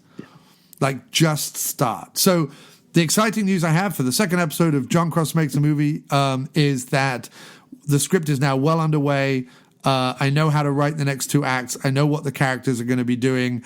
I know who the murderer is. I know why. And I'm very, very, very, very, very excited about this. So that's my update. And I think that's just really fucking cool. But it drives home, as I said, just start. Because I spent 6 months going, but what's the structure and who does what, and trying to do Post-it notes and drawing charts and graphs and whatever. I didn't take my own advice, which is I don't sit there and go, I want to write a song about this. I just start writing lyrics and a song forms. Yeah. And I just had completely forgotten to do that. So the good news is first act is done. Matt, is it the same for you? Yeah, so what I do is I start to craft an idea in my head, and I have a thing for these little mini notebooks that I get at Rite Aid. I don't know why I like them, but they seem to great. And I'll just start drafting it out. Like, I'll just do the outline, and then I'll start kind of going over each chapter, like what I want in each chapter. But there is a point where it's like, okay, I just got to dive in and do it. And it's interesting because the one that I'm going to write this year, the novel that I want to write this year, actually it's about a detective as well. In my novel, A Girl and a Gun, I had actually written a script. The main character writes a movie called A Girl and a Gun. And I actually put the script for A Girl and a Gun in the movie, but the formatting didn't work with Amazon Kindle, like with the Kindle Unlimited. Right. It wasn't. So I just took it apart and I was like, I'm going to convert it into novel form and actually make it like one of 3 stories that the main character it goes through. Nice. But it's like that idea of like, okay, it's kind of fun to have the notebook and write everything down, but really it's good to just get in there and type, or like, the other thing, too, where you were taking these pieces and putting them in things, that's another thing, too, that it's like I always save everything that I've written. Almost every novel that I have has like an extra pieces Word document. Right. It's like where like I'll write something like, for example, the one that's coming out this year. I wrote it obviously in April, and there were scenes in there that I read, and I was like, I don't know that I really like that scene in the book anymore. I don't think it works anymore. So it's just copy or just highlight and then just Control X and then just paste it into this other Word document that just has it all. And you can see, right, that you were able to take some of these pieces from other things and paste them in together. It's like one thing that's great about computers, there's two, it's good and bad, right? Because with computers, like, you don't have to save everything, right? It's not like a piece of paper that's stacked everywhere. But of course, right, if you lose it, right, if the Google Drive goes away or whatever, then it's gone for good. But there's value in a lot of these things. It just like you just never know when you're going to need some kind of scrap that you were using before. And but it sounds really cool that you're at this stage where you're kind of like, okay, I know where I want to take this thing. And then it's like the writing part is almost easy at that point, right? Because you're just kind of, I don't want to say vomiting on the page, but you're just typing and just putting it down there. Yeah, no, exactly. And what's funny is like little things, right? So I'm gonna, Matt last episode encouraged me to just tell people what's going on and not hide anything back. I'm not going to tell people who the murderer is, so I'm not going to give away the twist at the end of the film. Yeah. But there is something. So I had started in 2020 to write the After Movie Diner, the movie, right? Yeah. And essentially it was like, well, there's new owners at Radio Flange Goblet and they want to get rid of the After Movie Diner and blah, blah, blah, blah, blah. And everyone was sort of like, well, it's a bit like UHF, the Weird Al movie. And it's also like a particularly typical kind of, that's what you'd expect, right? Yeah. And I don't mind that. Like all genre film, have typical beats in them and so on, and people should not be afraid. another good writing lesson. Do not be afraid of, like, every action movie, as well, Matt, has basically the same formula, right?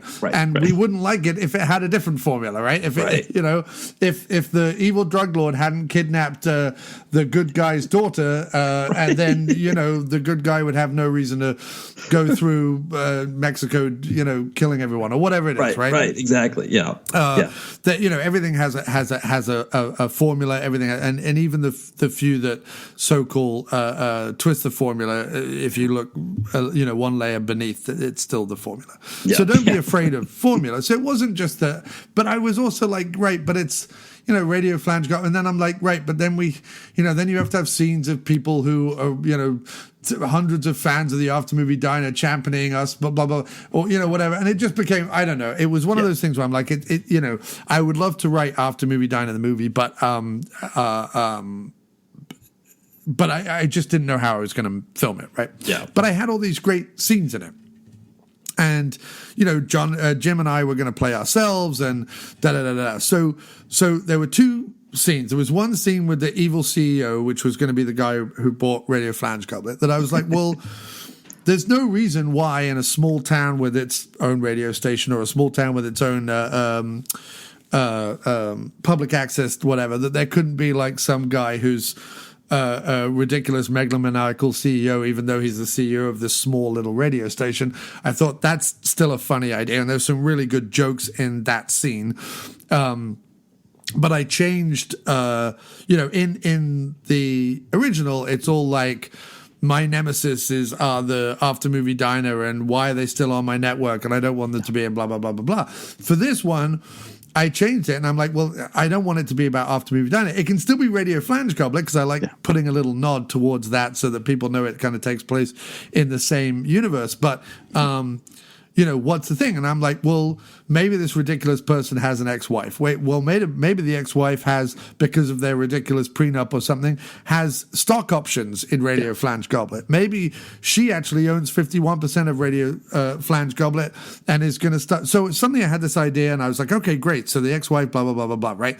So it's, and I don't need to explain, like, I don't need to explain, other than a line of dialogue, that she worked it out with her lawyers that she now owns more stock in Radio Flange Goblet than her ex-husband. Like, I don't need to explain that. It probably legally isn't possible, but I'm just like, it's in the movie now. That's what it is. Like, it doesn't, and again, it doesn't matter. Like, I was watching, because Guardians 3 is coming out, I rewatched, like, all the movies that the Guardians take place in so that I could kind of get sort of back into the mindset before I go see number 3. And I watched Infinity War and Endgame.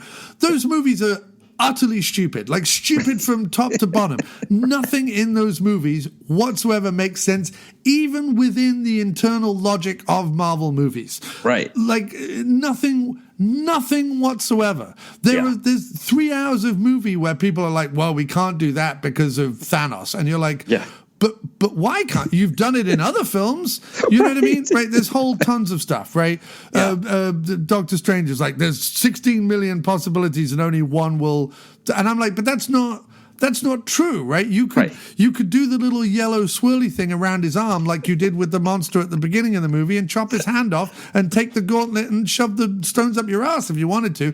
Oh no, we can't do that because blah blah blah blah blah. Right? So it's all nonsense. That's the other thing. Is if you're writing a script, people listening, if you're writing a script, it's all nonsense. You don't need to explain anything. It's a line of dialogue. I literally have the evil CEO go, he has an aside to himself because she had such good lawyers. One of them even had a degree, right? So, right. So it doesn't matter, right? Because it's a ridiculous premise anyway.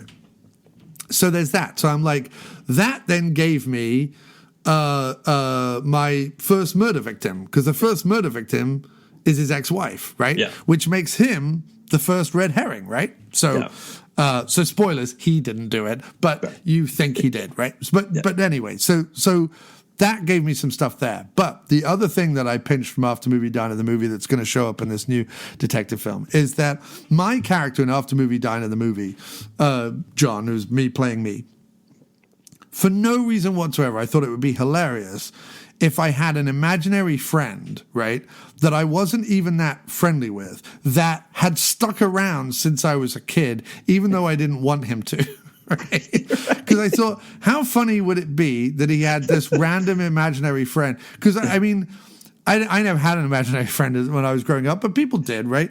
Yeah. And, you know, at a certain point, like with Santa Claus and Christianity, you kind of get rid of it and move on, right? You kind of go, all right, enough of the imaginary friends, right. Let's move on. But any children under 5 listening to this, Santa Claus is not real. I'm sorry. And you shouldn't be listening to this. Fuck off to bed. Anyway, I thought it'd be hilarious because I need like a good central comedy conceit. I love comedy ideas. And an idea that there is a belligerent imaginary friend who is permanently optimistic, who drives the main character crazy, the main character is like, I don't even want to believe in you anymore. Will you go away? Right? Right. I thought that was hilarious for after movie dine in the movie. Yeah. But then I thought, I can't possibly put that in the detective film. And then I was like, why not? Right. Why can't our lead detective, have an imaginary friend who constantly hangs out in his bathroom giving him shit all the time, right? And it could kind of be his inner monologue, and it could, you know, whatever, right? And I'm like, right, but then that's like a supernatural comedy idea. You know, does that belong in this film? And I'm like, why doesn't it belong in this film? Right. I have it in the script. I have a scene already written. I could transport that, just change a few things and whatever, and put it in the new script, and bingo, there's another script, right? So that was the mentality I took all the way along, right? And you know, we were laughing on the previous episode about the psychic negotiator or the paranormal negotiator, right? The idea that he would show up and negotiate with ghosts, right? Right. Yes. Yeah. And I suddenly thought, well, hang on a second. I want to put that scene in there at some point because that's fucking hilarious. Even if it's just a scene on a TV or something, like at least, like even if it's, you know, coming to CBS this fall, the paranormal negotiator, I want to put that scene in it because that's fucking hilarious. And then I was like, well, wait, now I have an imaginary friend. He's sort of in the ghost world, right? So he could like make some mischief there. So anyway, it all started to just by doing it and going, fuck it, I'm going to do it. It all went in. So I've revealed some of the script as I promised I would. Those are some ideas that I'm working with. And we should probably now go over to Crash. But I'll give you time to comment on what I just said. Well, no, I think it's important. Like, you know, the novel that I just had come out, Holtman Arms, one of the characters, his name is Brando Silverman, right? So my wife, Jen, her last name's Silverman, and Brando was our cat, right, who passed away in 2019. And we'd always had these jokes that Brando was a lawyer, he was a, you know, reform rabbi, you know, he was an MMA fighter because when he'd fight the bigger cat that we had, JD, he would like tackle him and stuff like that. And I was like, I'm just going to make him the character in the novel.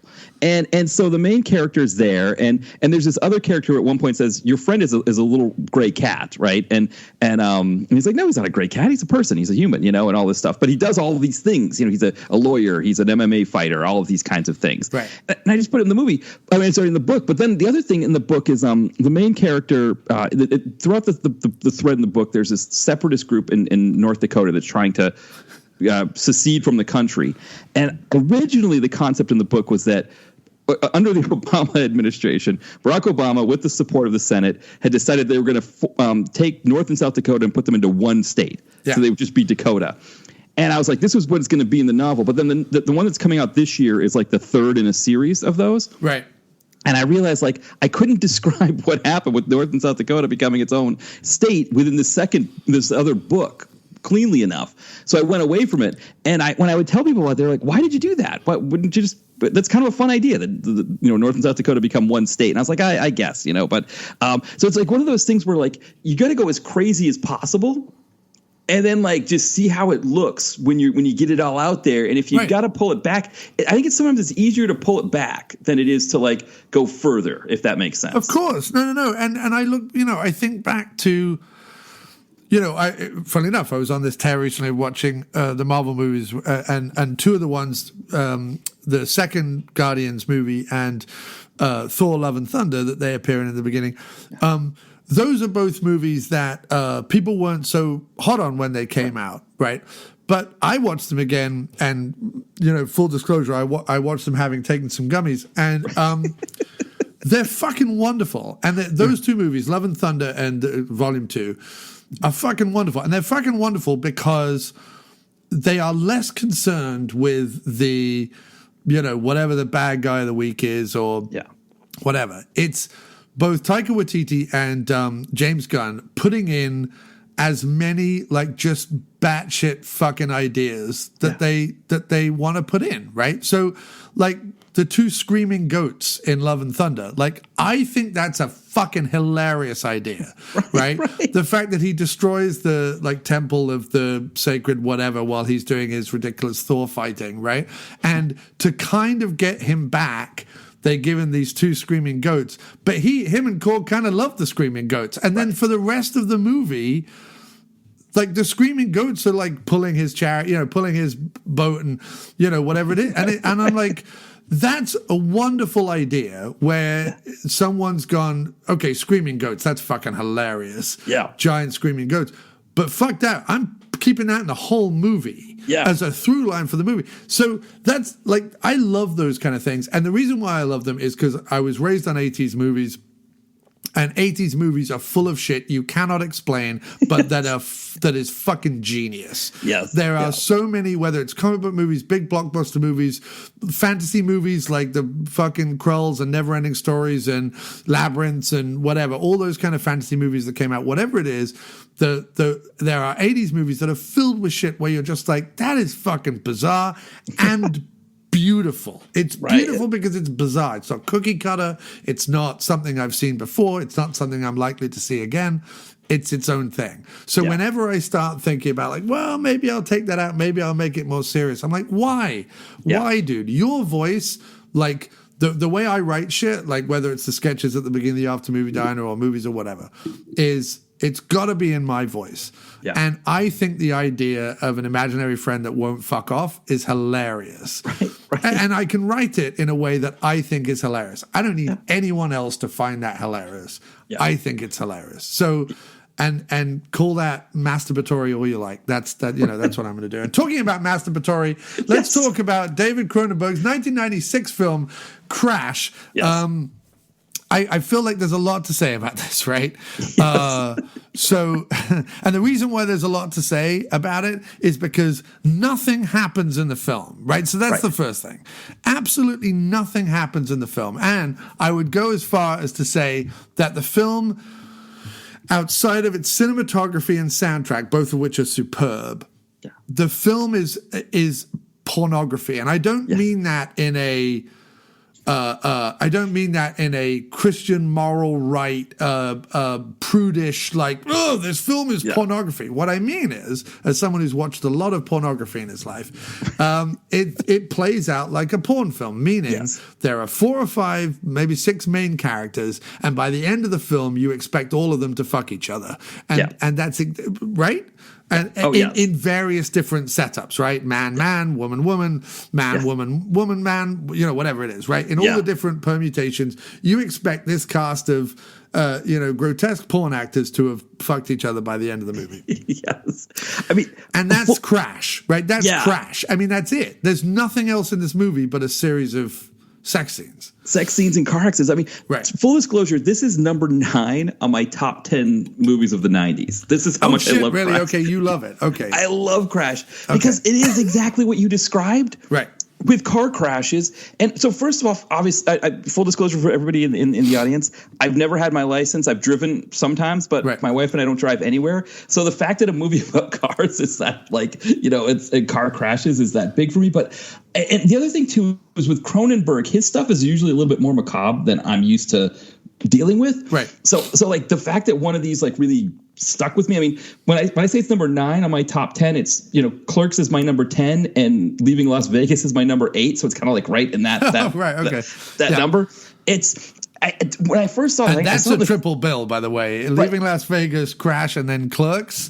Right. There's a lot of sex and death in those 3 movies alone. Yeah. Anyway. Right, exactly. And I mean, and actually, Crash and Clerks were 2 that I saw at the indie theater, the same one that I saw Brazil at. In Clerks, someone actually has sex with a dead guy. So even though Crash and Leaving Las Vegas might be the more controversial films, Clerks is the one where someone actually fucks a corpse. Yeah, but you're right that like from a pornography standpoint, right? Because, talking about action movies, right? We talk about action movies and we say how, there's a fight scene every 10 minutes or a musical, right? There's a musical number every 10 minutes. Right. In this film, there's an accident and a sex scene there doesn't always have to be an accident with the sex scene. You can have sex without an accident, but there's usually some sort of metal in around. Right. But there's no film around the sex, like unlike what I found hilarious is in a porn film someone will come and fix the boiler. They might not end up fixing the boiler, but they'll at least have a reason to show up to fix the boiler, right? In this movie, nobody has an excuse for any of it. No. He and they all the characters who all have the same kink, right? Which is we get aroused by the danger and death and technology because technology is important to this because Ballard talked about technology when he said he was writing the movie. Right. But the machinery is probably a better word. But all they get their rocks off around danger, death, and machinery, right? That's their thing. And these 6 people or whatever, 5 people, right? Because it's Codius, Rosanna Arquette, Holly Hunter, James Spader, and Deborah Karankas. 5 main characters, and then there's some subsidiary guys as well. But they all have the same kink, and they all meet each other instantly, right? Yes. And everyone shares the same kink, like to the point where. Spader, and it's hilarious, but Spader's driving along looking at like paperwork and stuff, and I'm like, this just isn't like he couldn't even come up for a reason for a legitimate car accident. He's just like, no, right. No, Spader's gonna. I mean, also there's a way to look at this movie as a comedy film, like it's because it's utterly. The fact that it's so serious is kind of fucking hilarious because it's such a stupid film. But anyway, My favorite scene of the film is when James Spader and Rosanna Arquette are at the Jaguar dealer or Mercedes-Benz dealership. Right. So Rosanna Arquette's character, she's been in a car accident and she's got braces on her legs. Right. And so she's wearing leather numbers, fishnets, and all of this. And they talk to the dealer and they say, I want to sit in a car that's for normal people, not one that's made for me to drive. Right. And so this whole film has all been about like scars and twisted metal and cuts and broken limbs and all this stuff and patching it all back up. And here she is sitting in this pristine Mercedes, and she gets one of her braces caught on the upholstery, and the guy who works there is trying to help her with it, and it rips, and he's like, oh my god. And then for me, right, as someone who's like seeing all these car accidents and all this stuff and all these twisted limbs and bruises and cuts and all this, I cringed when she ripped the upholstery. You're like, no, not the upholstery of the nice. Exactly. And it was like this great like kind of metaphor for like kind of what this is, where it's like we live in this sort of this society where we want things to be neat and clean and stuff, or that's the idea. But nothing ever is. Nothing. Yeah, I mean, it doesn't matter how much you clean it. Yeah, I mean, this movie takes place in Canada, and if you were going to say to me, Matt, what would it look like if you put a bunch of Americans in Canada? What would they do? Right. This is what I would expect them to do to Canada. This is what Toronto would be dealing with: is a bunch of Americans fucking a bunch of cars. Yes, going around and fucking getting into car accidents, and Elias Koteas is like causing 3 or 4 car pileups because he has a sexual, this is what Americans would do to Canada if they were sent there. We wouldn't need to have a war with Canada if we wanted to take it over. Just send 5 of us over there. Let us, just send James Spader. Just if James Spader and Elias Koteas. Yeah. And Canada would be pregnant within the month. You know what I mean? Because that's how it is. And in fact, James Spader, when talking about being in this movie, because he always thought that Cronenberg always thought that the hardest thing would be to get cast for the film, right? Right. But apparently James Spader, his response was, "I get to fuck everyone in this movie, don't I?" Right. So that was his response. Yeah. So I'm just like that tells you all you need to know about James Spader. And in fact, the talking Sleazy Spader Springtime for a minute. The best Spader moment in the whole film, and people are going to be like, "Oh, right, yeah, the bit where he fucks a leg wound." No, right. Fucking a leg wound is just a Wednesday for Spader. Right. And so that's the thing with Spader that is absolutely amazing is when we first meet Spader in the film, right? Right. He's got his camera operator bent over a desk, right? Yeah. And but we meet him coming up over the heart-shaped buttocks. Right. Yes. His head comes up from behind the heart-shaped buttocks of this camera operator, right? And he's being called by the crew because he's working on a film, right? Again, never really explained. But anyway, he's working on a film, and he's being called from outside. And in order to say, like, sure, I'll be out there in a minute, like, whatever, he has to pull his head out of the woman's orifices in order to say that, right? Then they say more stuff through the door. Like they say, oh, like, because we've got a trouble with blah, blah, blah, blah, blah. Yeah. And much like you would if you were on the phone or whatever and you kind of were annoyed by the thing, you kind of rest your head on your hand. Yeah. He rests his head in the cleft of her buttocks, annoyed at the fact that they're shouting through the window at him. Yeah. It's almost like I don't even think Spader asked the actress if that was like. I'm sure in the script it just said, Spader comes up from behind the lady and responds to the shouting through the door. No, he uses her buttocks as a almost like a pillow or a desk or something that he can rest his face on while he has to put up with the people outside before he can then mount her and do what he actually needs to do, right? Right. Well, and also that is the best Spader moment in the whole movie because it just shows how his casual, unassuming attitude is to what in any other movie, right? In any other movie, if any other actor, you name any other actor, any other movie, apart from maybe Michael Douglas in the middle of his 90s, sex addiction series, whatever. Right? Male angst, white male angst movies. Apart from him, any other actor in a scene like that, it would be like, oh my God, did you see, so-and-so in this scene? Spader is so nonchalant at the fact that his character introduction is him going down on a woman from behind.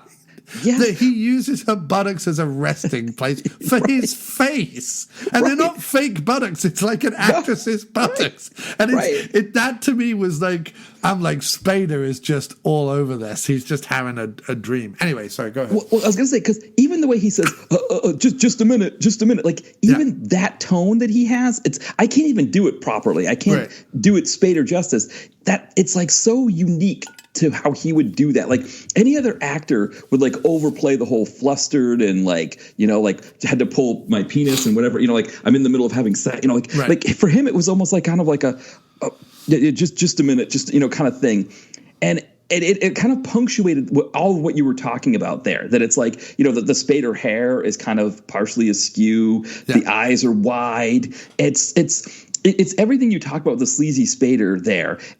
And what it told me was there's only one person who could have played this role, and it's him. Of course. No, and that's the thing. I want to be very clear. Like, the sleazy Spader is never about... Like, the sleazy Spader is not the prolonged anal sex scene that he has with Deborah Kara Unger, where she's talking about him having sex with Elias Koteas, right? That's not sleazy Spader. Sleazy Spader is the man who uses a woman's buttocks as a face rest because he's annoyed at people shouting at him. That's the difference. There's a difference. It's not about the sexual act. It's about Spader being nonchalant to the sex. If Spader is engaged and enjoying the sex, it's less... He has to be kind of... The reason why Secretary works so well is he's so nonchalant about it. Exactly. Now he's meant to be, because that's the kink in that particular film, or the sexuality in that particular film. But, that she is submissive to him, right? But so he's got to be nonchalant. But Spader cannot, like, Spader being engaging in ridiculous sex. Like, of course. That's what we expect. It's almost when he doesn't, but he's thinking about it, that's where the sleaze lives, or where he uses a woman's buttocks to rest his face because they just happen to be right in front of him. And look at I was going to say, look at the car accident scene, right? Where, he's just been in this car accident. In the other car, right, the man has flown through his windshield and is dead, right? Yes. Spader's nose is cracked. He's got cuts all over his face. And what does he do? He looks across to the other car where Holly Hunter, whose husband has just died by flying through the windshield, he looks over, and as she's trying to extricate herself from the safety belt, her breast is revealed. Oh, no, she purposely pulls her breast out.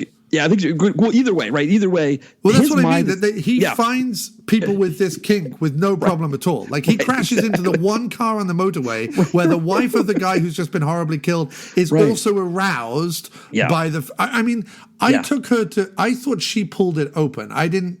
Maybe I'm wrong. I thought it was accidental, but either way, that's where he was. I mean, you're right about the kink part because when they have their sex scene, right? Her line is. The parking lot at the airport should be pretty vacant, or should be, and it isn't. It's the busiest parking lot I've seen. People are walking all over the place, watching and not watching. Actually, they don't really care because again, they're in Toronto, right? They're Canadians, and they're just like, you Americans, just whatever. Go ahead and have sex in our garage here. I mean, not that we wouldn't do that, not that Canadians don't do that either, but it's kind of like we just wouldn't make a film about it, right? Exactly. This is what Americans do. Fine, you're here in our country, just do your thing and get the hell out of here. It's like wait, they did make. I mean, David Cronenberg's Canadian, so I guess the Canadians would make a film about it. Right. Well, what's the thing, right? But they just wouldn't find it shocking. Everyone else clutched their handbags when this movie came out, but Canada was just like, "What are you talking about? It's perfectly normal. The Toronto International Airport full of people fucking in cars." Right. But I have to see. The thing is, and here's my thing about Crash, and I want to be very clear. I think talking about Crash is much better than watching Crash. Yes. Yeah. And so, and I want to be clear. Like, Crash is a very well-made movie. My particular taste in movies is that there is a storyline and characters, right? That's just my particular taste in movies. And then they can do whatever they want, but there needs to be storyline and characters, right? Crash doesn't have a storyline or any particular characters. All the characters are much the same, right? They're all pretty the same, right?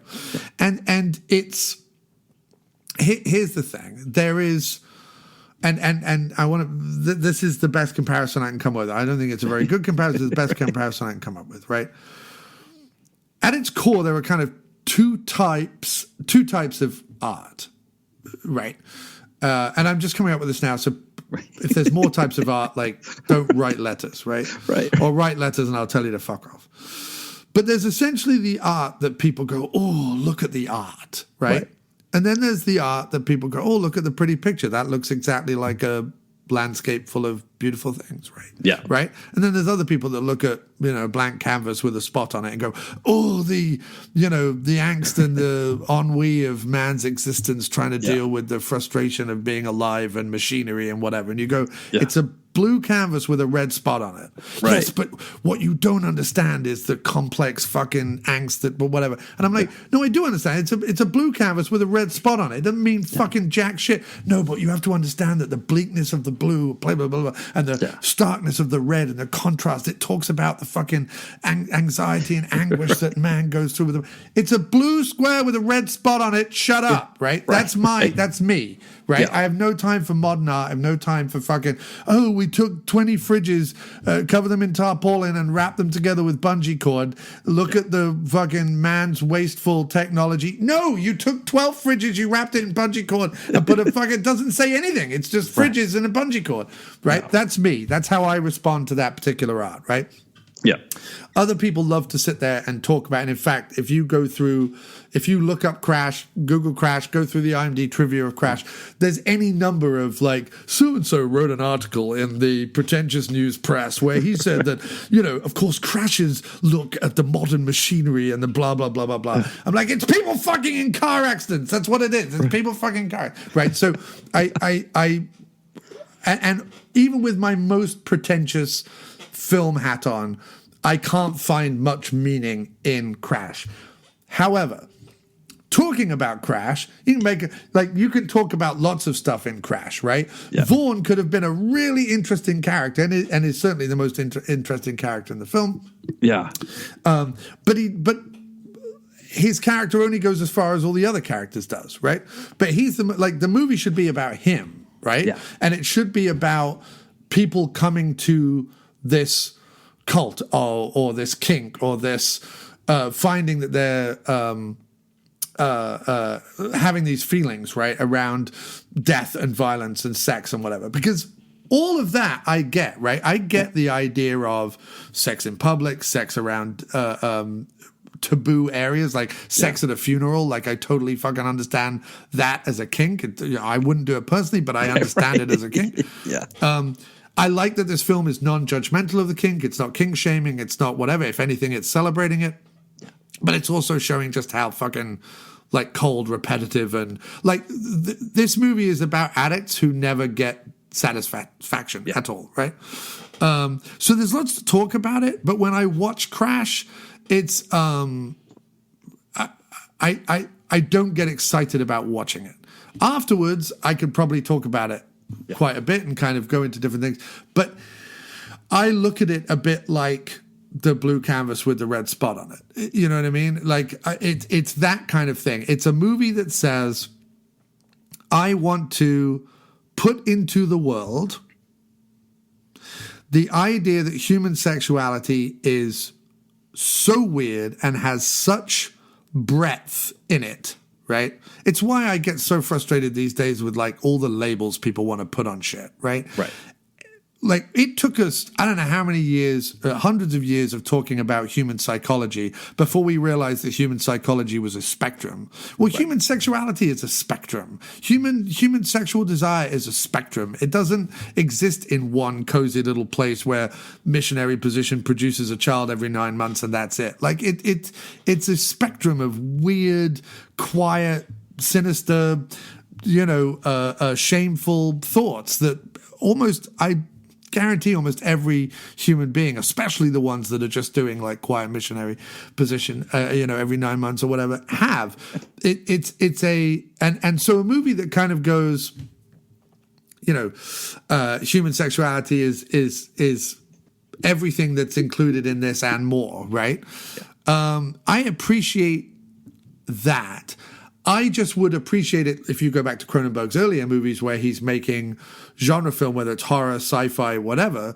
He's talking about all the same themes. He's talking about the same themes of sex and death and violence and disfigurement and body dysmorphia and all this other stuff. He's talking about all that stuff in his early movies, but because it's got a plot and characters and a genre and has some genre beats in it and there's a beginning, middle, and end, I'm far more attracted to it, and I'll still get all the human sexuality is fucked up, human existence is fucked up, people like watching violent, gory, weird things, people slow down as they drive past car accidents. If there's a burning building in a town, everyone will show up and look at it. Like, and I love a movie that's going to be like, that's what humanity is, because that's how I feel about humanity. Humanity is messy, fucked up, weird, dangerous, diverse, and on a spectrum, right?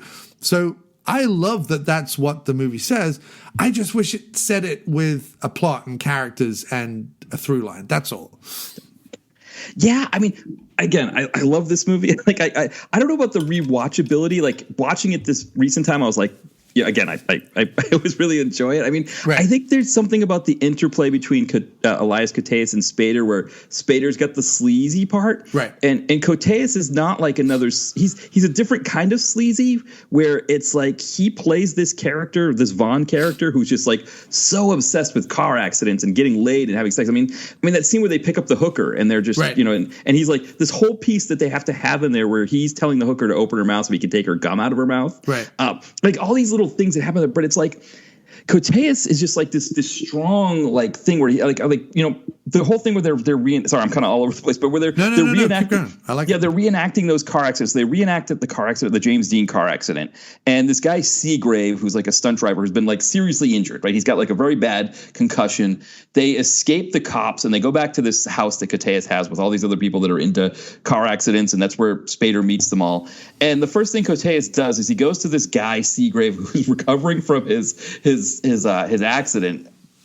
And he says, I want to remake the Mansfield accident, right. and he's like going over the details of that. Like he just has to go from one accident to another. And he's like constantly like, he's trying to, put, Spader's wife in a car accident. He's trying to get her in a car accident. And then like when he has sex with Spader's wife, it's just like this really like violent kind of thing where she's got bruises all over her. And then they have sex after and they're like looking at the bruises. And it's like, you're right. Like from a plot standpoint, it is just like, going from one place to them having sex. And it's like, you kind of know where the end is going to be with it. And it's just kind of like, when are you going to get there? Like when are we going to get to this part where Koteas finally just does it? He's just too much and he has to get into a big accident. But I don't know. There's just something about it for me that like, it just all worked, and I don't know why. It's definitely a compelling film. I'm not going to say that it's not compelling, and I'm certainly. I certainly don't hate it. I don't want anyone to hate it. I think that I hate it. I think that there's a lot of worthwhile in it. It's not my taste of film. Every scene that's in this movie could be in the version of this film that I would make or I would want to see if someone else made it. But there would be more to it is what I'm saying. It seems like a very empty film, and it's the only reason why I find that a little problematic is because I'd rather watch this movie as a non-judgmental, non-king-shaming film, and I find that the emptiness in it is almost making commentary on this. A little piece on Vaughn and Spader's character. So this is how I see it, right? So Fear and Loathing in Las Vegas, right? No, that's the book or the movie, right? Yeah. So what's really interesting about that, those two characters in the book, it's Hunter S. Thompson is Raoul Duke, right? And his lawyer is Dr. Gonzo. Yeah. So what's really interesting about Dr. Gonzo is Dr. Gonzo is he's the original. He's the weird one. He's this is just how he is. And that's not to say that Hunter S. Thompson isn't weird or isn't extreme or isn't whatever. But there's something unique about Dr. Gonzo. Dr. Gonzo really doesn't give a fuck. This is who he is, and this is the life he's leading. Well, that's Vaughn, right? Vaughn's character is the original, right? He's not a pretender. He's not pretentious. He's not showing off. He is the one that wanders the world, drifts through the world, deciding random shit that he wants to do, and he just goes and does it. Everyone else be damned. Join me or not, right? Tying it back to our conversation earlier about creativity, right? We are the ones just doing the creativity for the sake of doing it. Everything else be damned. He's that same one. Now, that doesn't mean to say that Hunter S. Thompson isn't original in his own way, or that Spader didn't come to his kink in this movie originally. But Spader is, in the way that Hunter S. Thompson is with Dr. Gonzo, Spader is catching up, right? Yeah. He is, weirdly enough, even though, we meet Spader as already, this sex-craved, floppy-haired Lothario. Yeah. This world, whatever this world is, of car wrecks and sex and whatever, is currently in Spader's existence reduced to just him and Deborah Kara Unger. And they kind of have their... they have their plans, and, they purposely live in an apartment that overlooks the freeway, and you know what I mean? And they have their ideas, but they're also they're not quite fulfilling it. They're just, they have this idea, like maybe she'll go down to the hangar and rub her nipple against a plane, and he'll have sex with his cinematographer, but it's not a fully formed cult. They're not an original. They're not asking for followers, right? Right. Yeah. Vaughn, who isn't asking for followers either, but is putting it out there into what Vaughn is the original, right? So I look at it like that. Like there's an interesting dynamic there. And it's the, too weird to live, too rare to die thing. That's Vaughn, to quote Fear and Loathing. Yeah. So I got that from it and quite enjoyed that. But because again, it doesn't really go anywhere. Like it's there. I can talk about it. I can hypothesize about it. I can pull it out and go, oh, that's an interesting dynamic between two characters. And yes, we use Spader as what's really creepy about Crash is Spader is the audience substitute. And I didn't necessarily like being put in Spader's sticky pants, but that's where I was put. And I had to navigate this world wearing Spader's stained Y-fronts. But he is the one that takes us through this world. In fact, even when he meets Holly Hunter, she's more in the world than he is. Right, Holly Hunter kind of like exposes this stuff to him. So there's there's some interesting things there, but I don't know, is Deborah Kara Unger the vacuum that sucks everything out of this film? Like, meaning that when all roads, like, you've got this interesting dynamic, right? Holly Hunter is this weirdo wife of this guy who happens to die. She's already aroused by things. She loves fucking guys in cars. She tells Spader that she's had tons of guys in cars at the Toronto airport.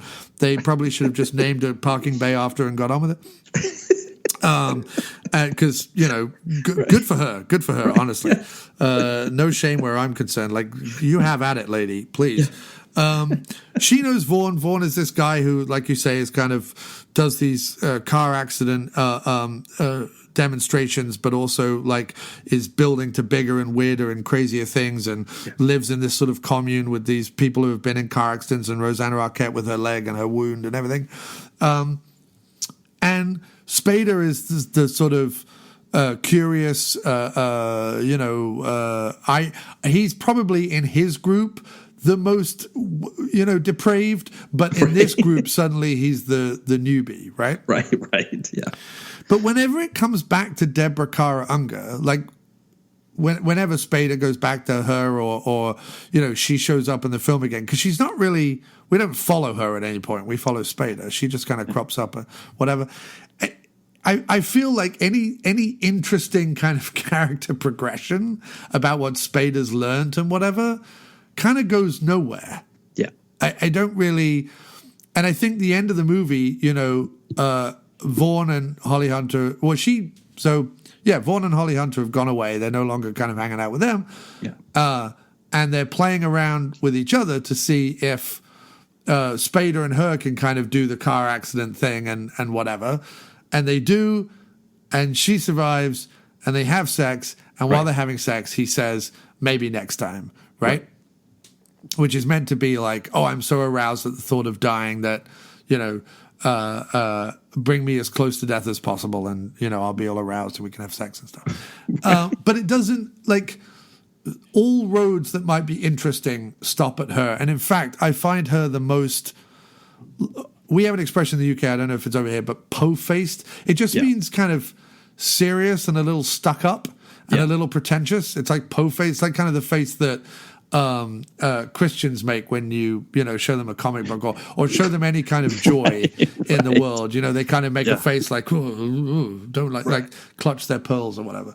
And I find her a bit like that. I just find her very po-faced and dry, and I feel like any alluring excitement that is in this movie dies with her.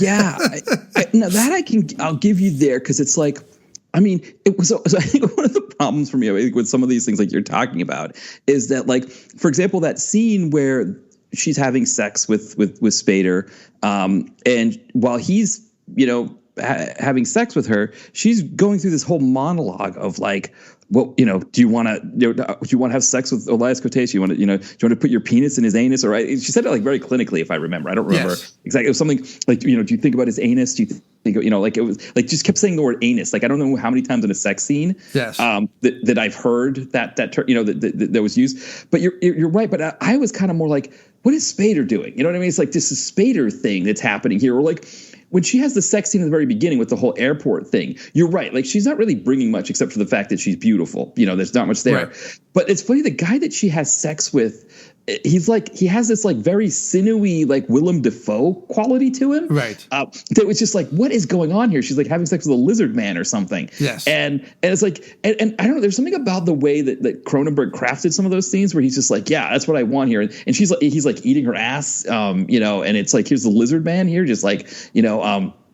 I don't know. And I guess that's part of what it was for me with Unger. Like, the end of the movie, right? She's just lying there with her wounds while James Spader's like, I'm going to have sex with you while you're recovering from this car accident. Yes. And maybe that's kind of the extent of it, right? Is that's what she's there for. Like, Elias Koteas is just like, like bruising her when they're having sex. And it's, she's there to be like kind of the model type, I guess, or something. But you're right. She's not contributing a lot to the film, right? Like, there's not like, you're not saying to yourself, like the way with Holly Hunter, where you're like, okay, she's doing something in the movie that's very, it's Holly Hunter. Like, if they just gotten, if they just went into the Canadian, Christmas movie well and just grabbed a woman and said, here you go, you could be Holly Hunter's car, it probably wouldn't have worked as well. Whereas with Deborah Kara Unger, you do kind of, I mean, I don't know, she played the part well. She I guess the best thing that she does in the movie is that if I was thinking who James Spader's character's wife would be, it would be her. So I guess that part of it really worked. But I know what you mean. By the way, I just found a bit of trivia on the movie. I think this has got to be fake. Okay. And I'll have to look at this up afterwards. But one of the trivia says that Michael Hutchins was offered the role of Vaughn. Michael Hutchins was obviously the In Excess composer who literally killed himself by autoerotic asphyxiation in his closet. Yeah. And I've got to imagine that, like, unless he called Cronenberg up and was like, by the way, I love to strangle myself while I jerk off, and Cronenberg was like, great, we'll put you in the film. I don't believe that's real. I think someone just put that on IMDb because of Hutchinson's death.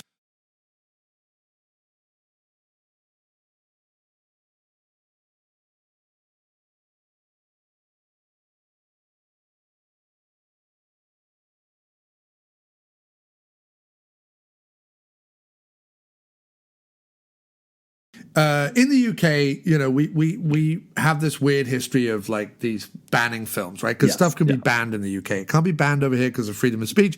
We have freedom of speech in the UK, but it's not absolute, right? Right.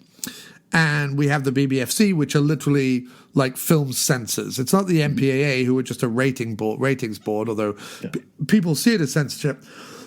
Over there, we have actual censorship. And for years, there was the Video Recordings Act, and they banned a bunch of movies based on that, all of which have now been unbanned, but they were like horror movies mainly.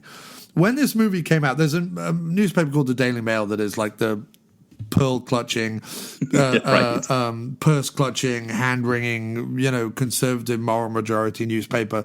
And it's an absolute villainous rag. Like, it should never be allowed to be published. But they're always the ones that want to ban films. They wanted to ban Child's Play 2 after Jamie Bolger, a small child, was killed by two other kids on railroad tracks because they believed they were enacting Child's Play 2. After we had a guy with a shotgun kill a few people, they wanted to ban Rambo. You know, they always want to ban a film and an album before they want to actually deal with the issue, right? Kind of the Tipper Gore thing that you had over here with, you know, obscene lyrics on CDs. Oh, yes. Yeah, the original Karen. Yeah. Right, exactly. So they said, like, that this film needed to be banned, blah, blah, blah, blah, blah. So the BBFC, they consulted a lawyer, right? Yeah. To make sure that it didn't contravene the Obscene Publications Act, right?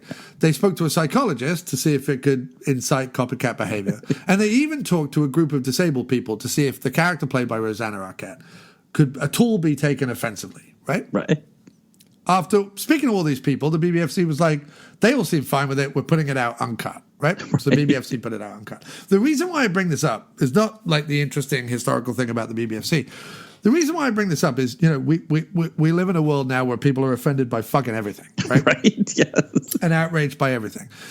And I love the approach that the BBFC took here, right? Yeah. They went, I'm going to speak to a group of people about this. I'm going to make sure that legally we're on a good footing. And I'm going to make sure that, like, a bunch of people in, you know, who are disabled or whatever are not offended by this. Of course they weren't. They looked at it and they were like, whatever, it's a movie. Like, just fucking put it out. Shut up, right? Right. And that's what I love about it. It's like, that's kind of the way shit should be done, right? Yeah. Instead of it being a bunch of people, because like you say, the Karens of the world are not the disabled people. They're not the lawyers, and they're not the psychologists, right? The Karens of the world are just regular able-bodied people, right, who they haven't even seen Crash. They just hear that there's a scene in which James Spader fucks a leg wound, and they're like, we have to ban this horrible movie, right? Right. And that's my whole point. I'm like, instead of being offended on the behalf of people, other people, right? Right. I'm offended because there was a lesbian stereotype in a sitcom. I'm like, wait, but were lesbians offended? Did anyone ask lesbians what they felt about it? Right. There's a really interesting documentary coming out where a trans kid grew up watching Chasing Amy and loving it because it was the only depiction of LGBTQ characters that they could find at that time, right? Growing up, right? And as they grew up and the internet became more prevalent, whatever, learned that some of the LGBTQ community find that film problematic, right? Yeah. They, you know, the fact that the woman could decide to go off with a guy or whatever, they see it as like the straight white male fantasy, right? Oh, Which it is and it isn't. Like, I think the movie does explain itself, but it's perfectly legitimate to watch it in that regard, right? And they are making a documentary about this thing called Chasing Amy, talking about how the movie totally inspired them, allowed them to come out to their parents, gave them an example of representation on screen, blah, blah, blah, blah, blah. And even though it's problematic to some people, to that particular person, like it gave them the freedom they needed, right? To grow up honestly and transition to who they wanted to be and everything else, right? So, and I'll watch that documentary because to me, that's the whole point. Like, be outraged on behalf of like who you represent. Absolutely. Like if you're a disabled person, you watch Crash and it offends you, that's absolutely fine, right? But if you're an able-bodied person and Crash offends you because there's a disabled person having sex in a leg wound, that's not you don't have any right to be offended. You can be offended by the concept, right? You can be like, oh, how shocking, how disgusting. That's great. Don't watch the movie, right? Don't watch the film. But you can't be offended on behalf of disabled people is my point. Yeah. And that's why I don't often support the BBFC, but I like that the BBFC went, let's just double check with three like logical groups of people, right? Psychologists, lawyers, and the group that might actually be offended by this thing. Check that everything's okay. It is great. We're putting the movie out uncut. And that's what it should be like. So that's why I wanted to make that. No, I think it's a perfect thing because here in the U.S. we have this issue with with teams that have Native American names. And a lot of times what these teams will do is they'll find the one Native American group that will say, yeah, I'm okay with you having that name. Right. And say, that's all Native Americans. They all love the name. When there's like 10 or 15 groups out there that are like, no, we don't like the name. It's offensive. We've got quantitative proof that shows that attitudes towards Native Americans become more negative if there are teams with these kinds of names. Like all that stuff is there. And I think to your point, like you kind of go into some more kind of official places and say, what do you think? And I think kind of the way you talk about the BBC doing it, I think that's probably the best way of like, hey, let's just talk to a few people and get some opinions on it, as opposed to being like, well, these people said it was okay, so it's not offensive to them. Right. And it's like, look, it's never going to be clear cut with the case of racist or offensive sports teams names. Yeah. I'm of the opinion, just change the name and get on with it. Nobody cares. Like, yeah, exactly. Who gives a fuck? Like, call it the Iowa Flems or whatever. Like, who gives a fuck? Right. Like, it doesn't matter. Call it the, Big Dicks or whatever. Like, I don't give a fuck. Like, call it whatever you want. Just don't call it something like that is offensive, right? You wouldn't call it the Michigan black faces, or whatever. So don't call it the Redskins or whatever it is, right? Yeah. Just it's wrong. We don't have to ask anyone about it. It's a shitty name, right? Just like that that unless you're portraying him in a biopic, doing what Al Jolson did is not really very good anymore. It's the wrong thing to do. Just don't do it anymore, right? Right. But something like this, where it's a car wreck movie, right? Yeah. And could be triggering for some people, obviously, because people have been in car wrecks or people have been damaged or whatever, right?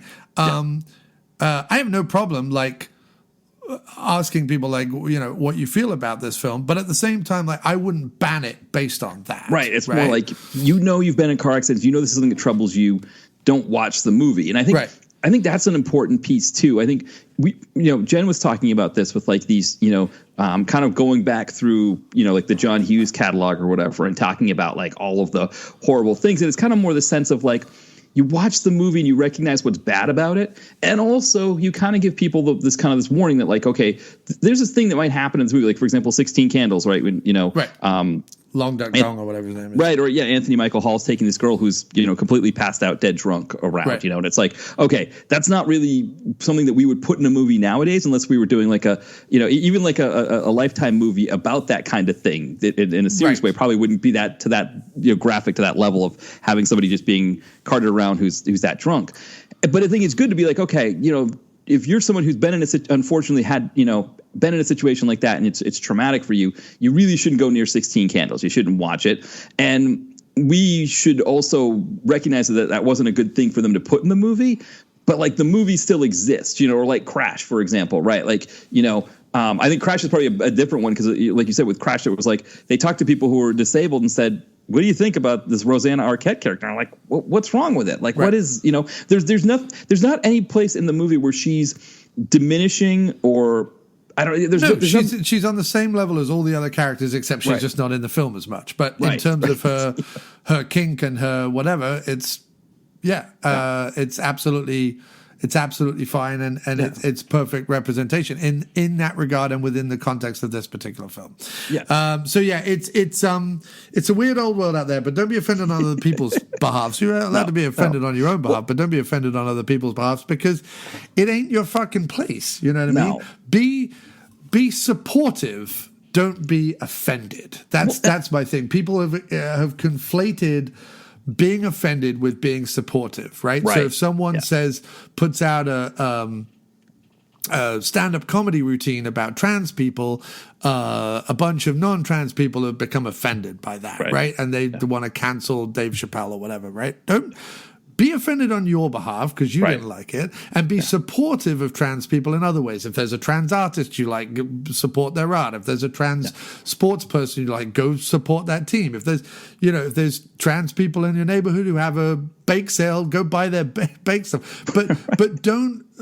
Being offended on their behalf does literally nothing other than tell everyone what a wonderful person you are. Right, exactly. So that's what just don't watch the comedy. And I think maybe to a different level with the whole thing with Rosanna Arquette's character is actually there's kind of a different thing going on there where it's like, can't disabled people have sex too? Because it's of course, there's nothing really about her character having sex with James Spader that's anything that's really bad about it. It's no different from any other characters having sex in a scene. So in that sense, it shouldn't be. It's almost offensive to people who are disabled to make it sound like they shouldn't have sex in a movie. So Apologies. We sadly have to pause for some ads. Maybe if more of you supported us on Patreon. But there it is. So, believe it or not, I was having such a good time talking about Crash, and there was still more things that we wanted to talk about, that we had a second call the following day, Matt and myself, and talked for even a longer period of time. Well, look, if you already think this episode is too long, then you're probably right. But I thought about, well, maybe I could put this out as day one, and then the other episode is day two, and no, it's all one old style after movie diner behemoth episode. Deal with it. I tell you what, look, it's a podcast. You can stop and start it, right? Listen to the first hour one day, second hour the next day, third hour the next day, fourth hour the next day. Give it a rest for a day, and then there'll be another episode out. So I don't know what you're complaining about, or if you're even complaining. Anyway, on with the show. Because I watched a lot of James Spader interviews today. About the movie? Well, not just about the movie, but just I watched a lot of James Spader interviews today, and I think that sends me a little peculiar. But it also reminds me just why I kind of marvel at the guy. Yes. Well, Sorry, my dog was just itching her ear and she let out a yelp. Of course, she can't. Like earlier, she was just sleeping quietly, and now, of course, she's going to itch and make noises and. Yeah. Sorry about that. I mean, anyway, but no, it sends me peculiar and makes. But it also reminds me exactly why I do this, because Spader is just such an intriguing conundrum of a man. He is. I mean, I feel like I'm probably one of the few people that watched Pretty in Pink and was like, my Spader's character was my favorite character, and I was like hoping he would have ended up with Molly Ringwald at the end, and it just but there is it's funny, like when you were talking about the movie like having like no plot and all that stuff, I have no clue why all of that worked for me, but it does. And it's like, I think the Spader part of it is the intriguing Spader aspect of it combined with the Elias Koteas, I guess, the two of them together. It's like the buddy cop movie I didn't know I needed. And it's exactly like the way I would want a buddy cop movie with those two to be, with just them getting into car accidents and like having sex with other women and potentially each other. Right. Well, and they do. But I mean, the much.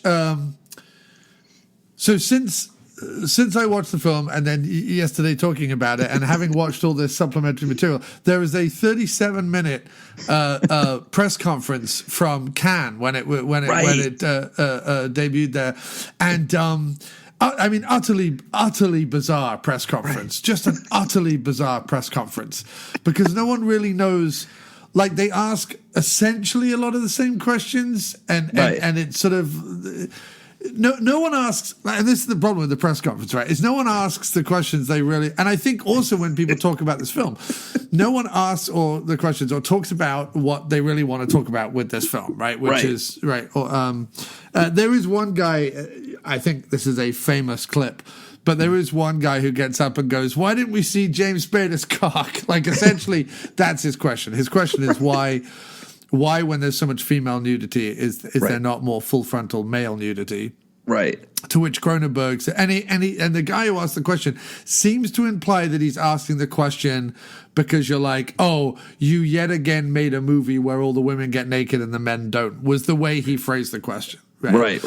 To which Cronenberg goes, well, that's not true at all. I think James is like completely naked in the film, right? right. And I was trying to think, like, actually, while there's a lot of sex in the film, and while there's even nudity in the film that you wouldn't expect, like you see, you don't see full-on vaginal nudity, but you see pubic region nudity, especially when it comes to the females. Yeah. But there isn't a lot of nudity. Like a lot of the sex scenes are pretty clothed. There's the odd nipple here and there. There's sort of buttocks at the beginning. But the fully nude sex scene between Spader and Deborah Kara Unger, they're both fully nude, right? Yeah. I think is Cronenberg's point in answering the question. And then Spader loosely leads Spader, who doesn't remove his sunglasses for the whole thing, right? Of course. And is chain smoking cigarettes. And blowing the smoke up into the air just to like accentuate just how much he's smoking, right? Right. Leans forward and says, I think it's because in most of the scenes we're fucking. That's what the word he uses. Right. He goes, no, wait, he goes, I think it's purely to do with geography, right? He calls it geography, which I find so intriguing. And then he goes, because in all the scenes we're fucking, and when you're fucking, you don't see the penis, was his response, right? Which I think is hilarious, right? Because a guy's asking a question like in a film that's the question he should have asked, right, is in a film that is daring and unfettered and everyone seems to be like into it. Like, why is there, a lot of close-up nipple stuff, breast stuff? Why is there pubic mound close-ups? But there's no, apart from like, chests and arms and legs or whatever, there's no like male equivalency, right? Yeah. Which is interesting. Like, interestingly, that's a fair enough question for a movie like this. It wouldn't be a fair question for, say, a rom-com that happened to have a sex scene in it, right? Yes. Because mostly in those scenarios, the film is not about that particular sex scene, and therefore it plays to the conventions of the movie in which it's in, right? Where the woman can either choose to go bare-breasted or not, but then the rest of it is mainly kind of softcore, dry humping type stuff, right? Right. In a film like this, it is fair to say, like, hey, everyone's having sex with everybody, right? For example, the Rosanna Arquette scene, right? James Spader's not doing anything with her breasts, but her breasts are out in that scene. Spader remains completely fully clothed. So it is a worthwhile, you know what I mean? And there's other movies where men, after having sex with a woman, will at least kind of get up and walk around naked, even to go to the bathroom or whatever, and you see buttocks and a hint of a penis or whatever. I mean, it's rare that you see like full frontal cock, but it's a fair enough question. And Spader's response is a little ridiculous, but it's a wonderful moment nonetheless. Right. Yeah. Well, the funny thing you mentioned about Khan, because I was looking at the trivia a little bit on IMDb about this, and I remember hearing something about this before, that apparently this movie is the reason that they retired the special jury prize. Well, no. So there's a jury prize every year. Right. But there's only a special jury prize, which to be honest, sounds like a participation or a runners-up trophy, right? Yeah. There's only a special jury prize when the jury is split and chooses to give a secondary prize. Right. Movies were given a special jury prize prior to Crash. Right. Apparently, there has not been a special jury prize handed out since Crash. Right. That doesn't necessarily mean they retired it. But like unofficially, it feels like, because apparently, like it was almost like the special jury prize was an FU to Coppola, who was like the jury head who was aghast at this movie, which I think is hilarious too. Right. Yeah. No, I find it odd that Francis Ford Coppola was so aghast at the film. Yeah. But no. So what I want to say is since sort of first seeing the film. And my response to it remains. My response to the content of the film remains unchanged. Right. But my response to what the film is about, right, and what they were trying to achieve, I think I crudely yesterday compared it to like the two types of art, right, modern art and art that's actually of something. And I think I would go back on that now. I think that's unfair of me to have said that.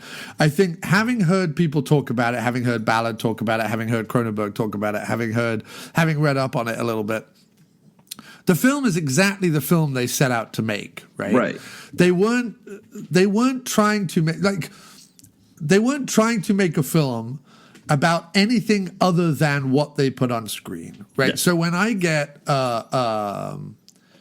upset at films where fuck all happens and then like pretentiously someone comes out afterwards and goes, well, really, it's about the, ennui of existence, or, it's actually it was about the paternity case that I had over a child that I found out that I had or something. And you're like, but nothing in the movie was about that. Three people stared out of a window, someone shot someone, and someone ate haggis or something. And you're like, right, but that's not, you know what I mean? Like, Yes. So I was unfair in that, and I want to say that the Crash isn't that. Like, what? In fact, the more you read about Crash, and the more you listen to people talk about Crash, it's exactly the movie they all set out to make. It's like to the letter the movie they set out to make. Like there was zero compromise on the part of the producers, the director, or the cast.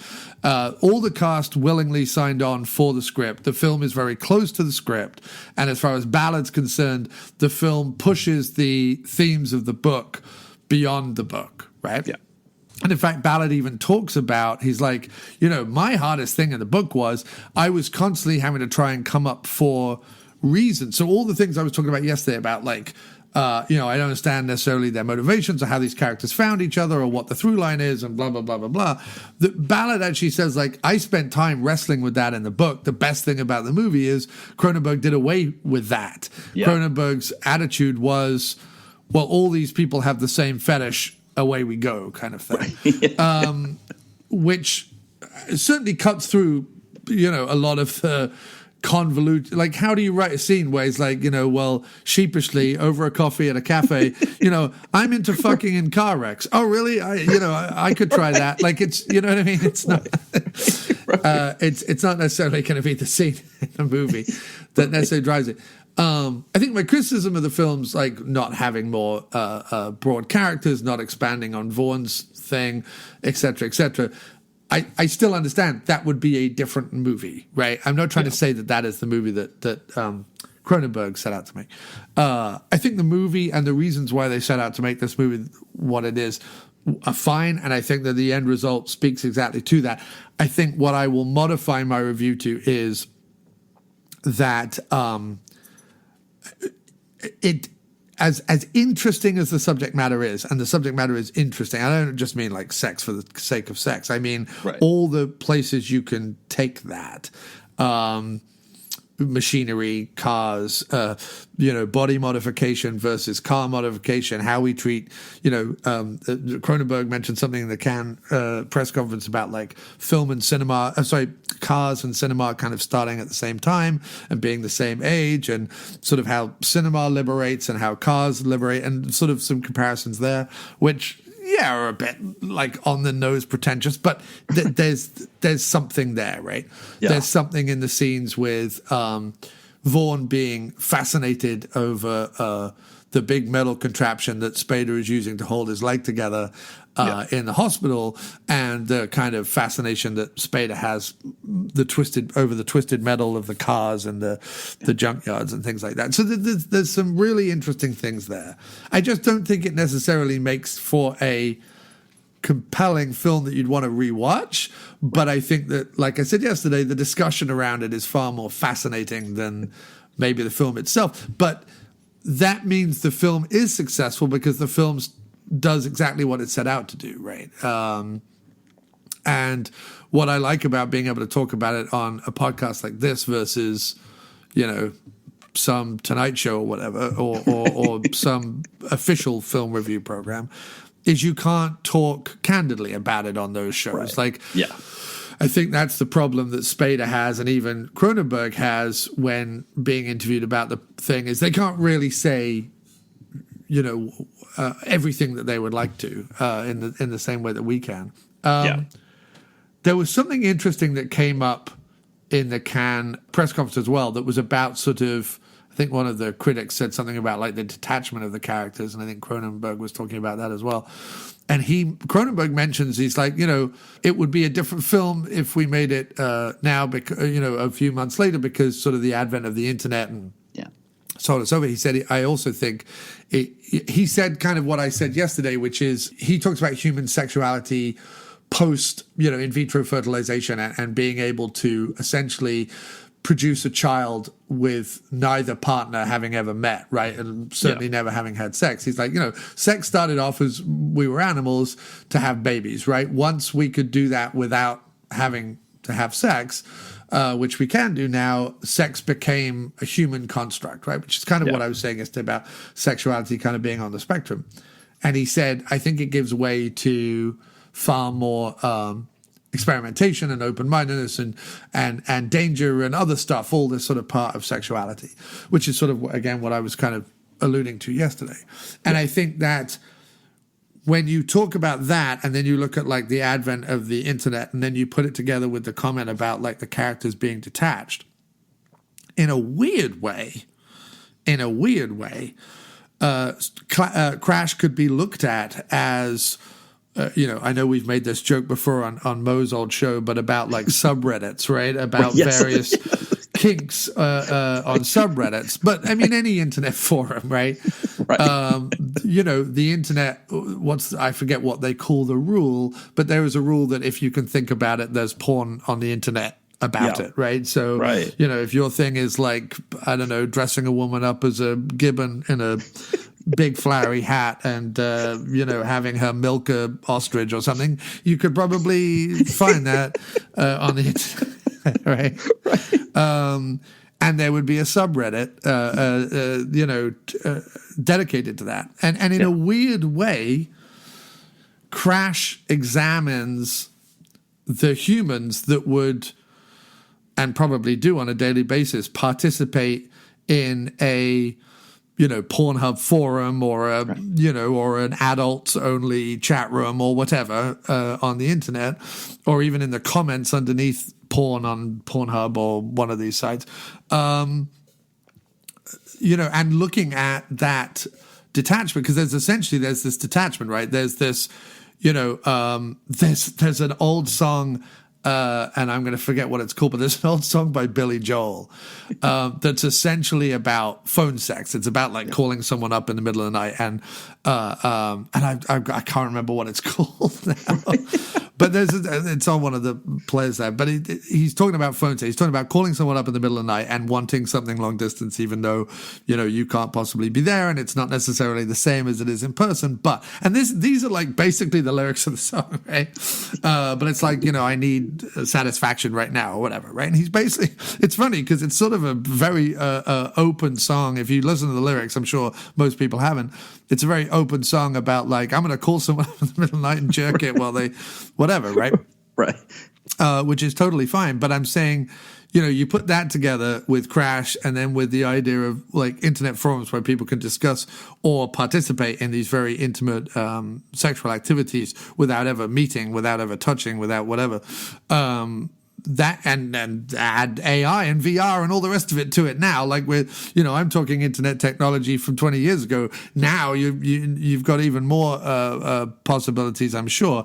When you look at that and then you sort of put Crash into the mix, you kind of go, well, that's what the movie is. Yes, the movie, like I described the movie before as porn, and what's interesting about that is so is Ballard and so is Cronenberg. So right. I'm not alone in that now that I've done my research. But it could also be looked at as that, those sort of like-minded people, sexuality being a construct or whatever we choose to make it, and then us having the technology.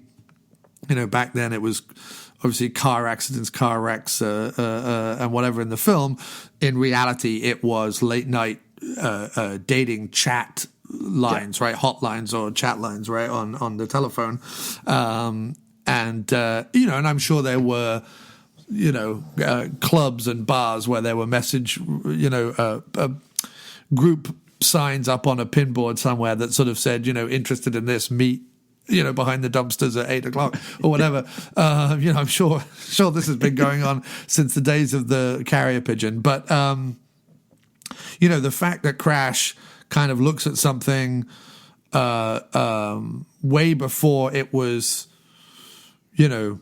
everyday or commonplace or whatever. And the fact that Cronenberg talked about the fact that human sexuality would only grow and change and evolve, and they were trying back then to think of the most extreme version of that, right? So rather than just, furries or whatever, or, I get turned on by dressing up as an animal, that's relatively tame compared to car accidents or whatever, but it comes from the same kind of place.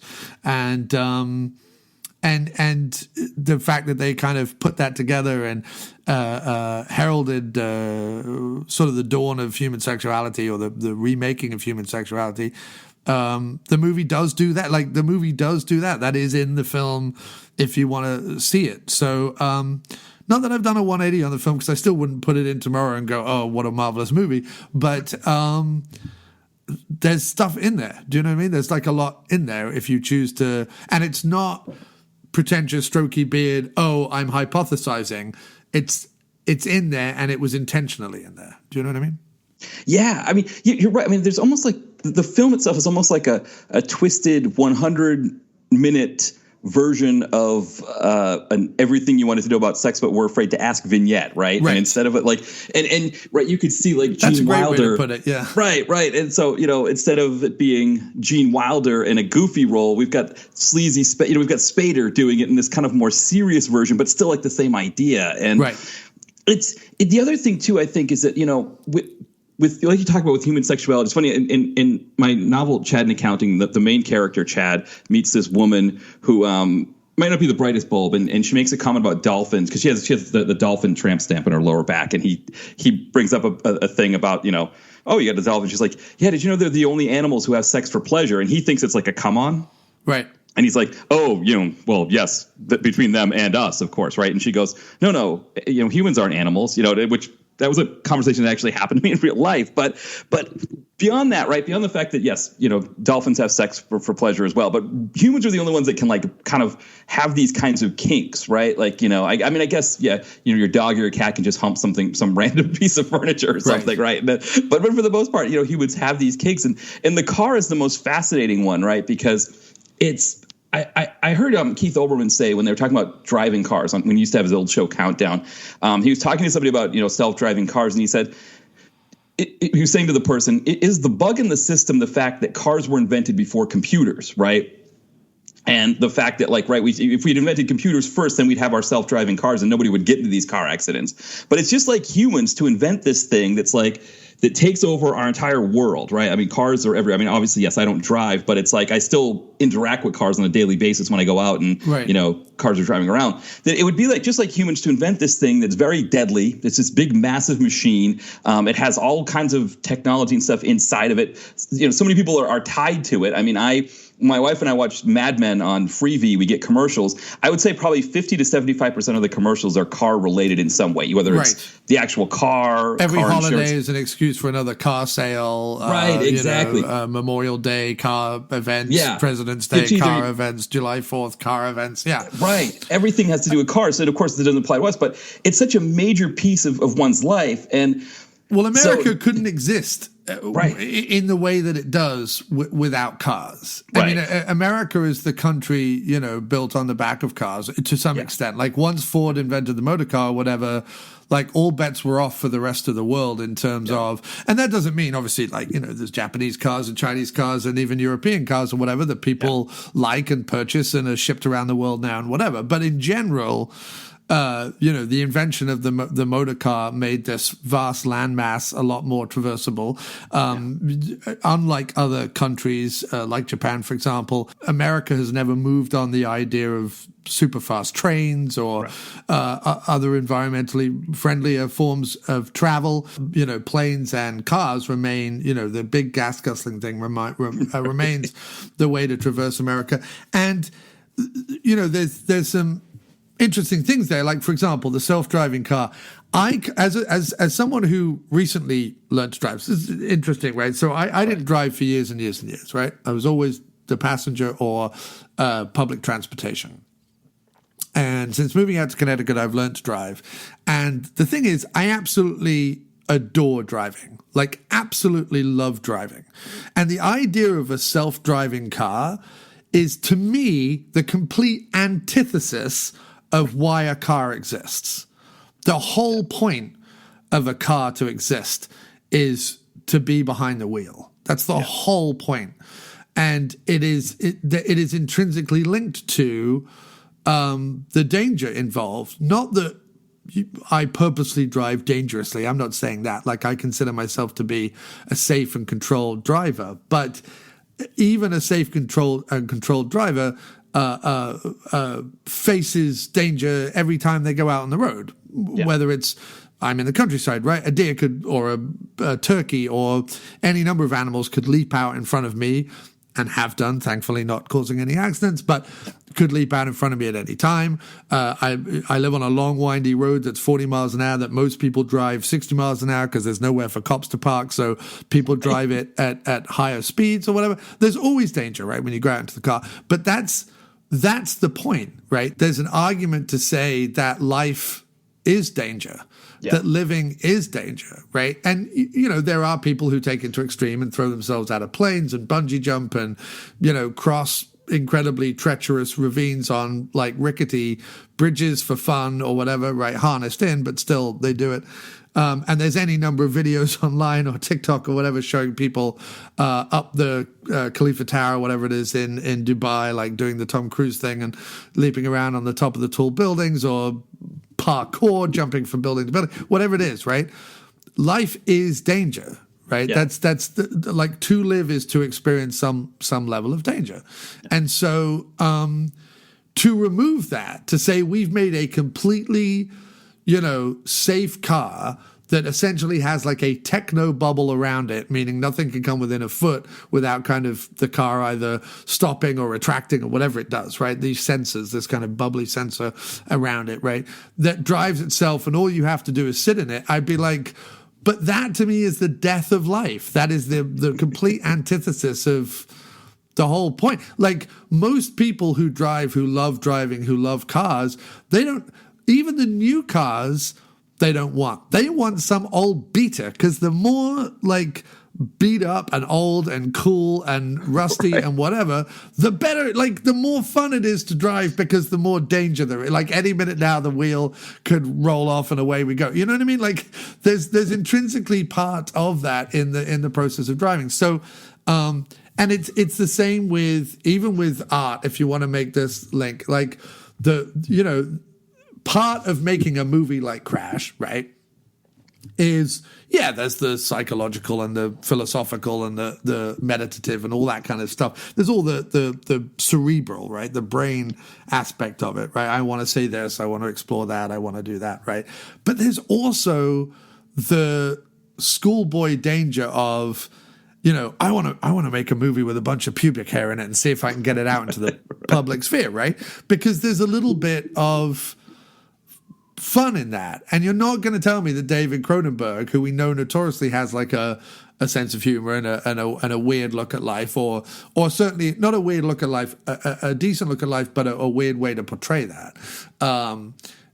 That he's not a little bit, when he's writing this, be like, oh, wait till they see this. You know what I mean? Like, this is, and there's danger in that, right? There's danger in words, there's danger in video and in performance, right? Otherwise we wouldn't be drawn to it, right? We wouldn't be, and the more bland films become, the less they satisfy, right? The less they engage, the less we come out of the cinema feeling that the world has been changed. So art even speaks to that danger or frisson or whatever of life, right? Right. Well, no, I think, getting back to sort of that idea of the car and violence, right? Or the car and danger. And the car and sex, right? The car and sexual. Right. It's funny. I remember when I was in graduate school, I read this novel, or we had to read this book called Armies of the Night that Norman Mailer wrote. I think he won the Pulitzer Prize for it. Essentially, the book was he goes to a Vietnam War protest and he says, he goes there. Essentially, he's going there symbolically to get arrested, so it can be on the news that Norman Mailer was arrested protesting the war. And what ends up happening is he ends up going to like this like holding cell thing that they had in Northern Virginia, where they're stuffing everybody. Like, he met like Noam Chomsky and stuff there. He ended up having to cancel his plans for the weekend because he was held over for the weekend, which he wasn't expecting. But anyway, one of the things he mentions in that novel, because he's talking about the kids that are there, and these kids would have been about David Cronenberg's age. But he talks about the fact that when he was a kid growing up in Brooklyn, that nobody had cars. And so to have sex with a girl, it was really difficult because you had to find a place where the two of you could go that you wouldn't get caught, right? And of course, him being born in the 20s, growing up in the 30s, it would have been a big deal, right, if you'd been caught having sex when you were a teenager. But that this next generation that were born in the 40s, mid-40s, like Cronenberg born in 43, and I don't know how affluent Cronenberg would have been, but he probably would have been affluent enough based on his father being a newspaperman and all of that he would have had a car. He would have had his own car, or he would have had a car, that he was using for his dad's or whatever that he could take a date on. And he could just park that car wherever and have sex with a woman there. And there was no fear of getting caught, right? Because you wouldn't have to try to find some place that you could get away with having sex. You could just park wherever you wanted to and have sex. And it was like, in a way, it took the danger out of it. And in his mind, it kind of made it too easy, right? That these kids had it too easy, that even with sex, they were just having sex all over the place. But I think for someone like a Cronenberg, for people growing up in that age, it intermingled sex and cars and automobiles in a way that I think Cronenberg kind of takes it to this other level with with Crash, where it's like, yeah, people having sex in cars, right? I mean, we see we see Holly Hunter and Spader, have sex in the parking lot there in the airport, kind of a common thing, right? Sex in cars is just a very common thing here in America. And he's like, but what about the car accident itself, right? Like you talk about the danger, right? Normally the danger is just getting caught, right? Having the cop, rattle on the window with his mag light and saying, what are you kids doing here? Get out of here, whatever. Right. But no, this is like, what about the people being turned on by the car accidents, having a sexualized feeling that you already associate cars and sex in such a way in America that. Yeah, taking it that next level. But I think you're right too, right? That everywhere is somewhere to have, the moment we invented a new thing, right? it was, can we have sex with it or in it? Right. Or on it? Or, but the car was like almost like, because you think about, right, like you can't just go stay in a hotel when you're a teenager because one, like now you wouldn't be able to do it anyway because you have to be like in your, I don't know, 21, 25, whatever, to rent a hotel room. But then also, right, this idea of like, oh, you've got to be married back then to have a hotel or whatever. Right. But it's like a car is like this like mini hotel that you can take wherever you want. And and of course, those cars back then, right, they had those big long bench seats and everything where you could stretch out and everything on them. But to park is literally a thing. Like, right. We're going to go somewhere and park. Right. And what was even weirder back then, if movies and books are to be believed, that a bunch of people went and parked all together, in a row, like at Lovers Overlook or something, where they were all parked in a row, all essentially trying to do the same thing. The drive-in, the same thing. People went to the movies at the drive-in because the car was somewhere where you could have sex. You know what I mean? Right. I mean. look at like anything, like planes, right? The Mile High Club, right? Look up people having sex in libraries, right? People having sex in churches, right? Yeah. It's we create a space, right? That's often for like either a practical thing like travel or a solemn thing like learning or reading or funerals or prayer or whatever. And we'll either find a way to have sex in it or we'll fetishize having sex in it. And, once Cinemark came along, we'll then film those things, right? So, and what's funny is there are, even outside of a film like Crash, which is specifically about sex, there are, even in things that are meant to just be teen comedies, there are sex scenes in scenarios that, would normally only be seen in porn or whatever. I mean, there's a whole thing in Eurotrip where they fuck in the Vatican in a confessional, right? And you're like, well, I mean, if that isn't a pornographic idea, I don't know what it, like, it's not in there because it's funny. It's in there because it's shocking, because it's titillating, because it's, taboo and whatever. And that often is in, like, often comedies, especially teen comedies or teen romps or sex romps or whatever, remove humor for the sake of like shock value, right? Yeah. But it's still the same thing, whether it's shocking in a serious way or shocking in a comedic way.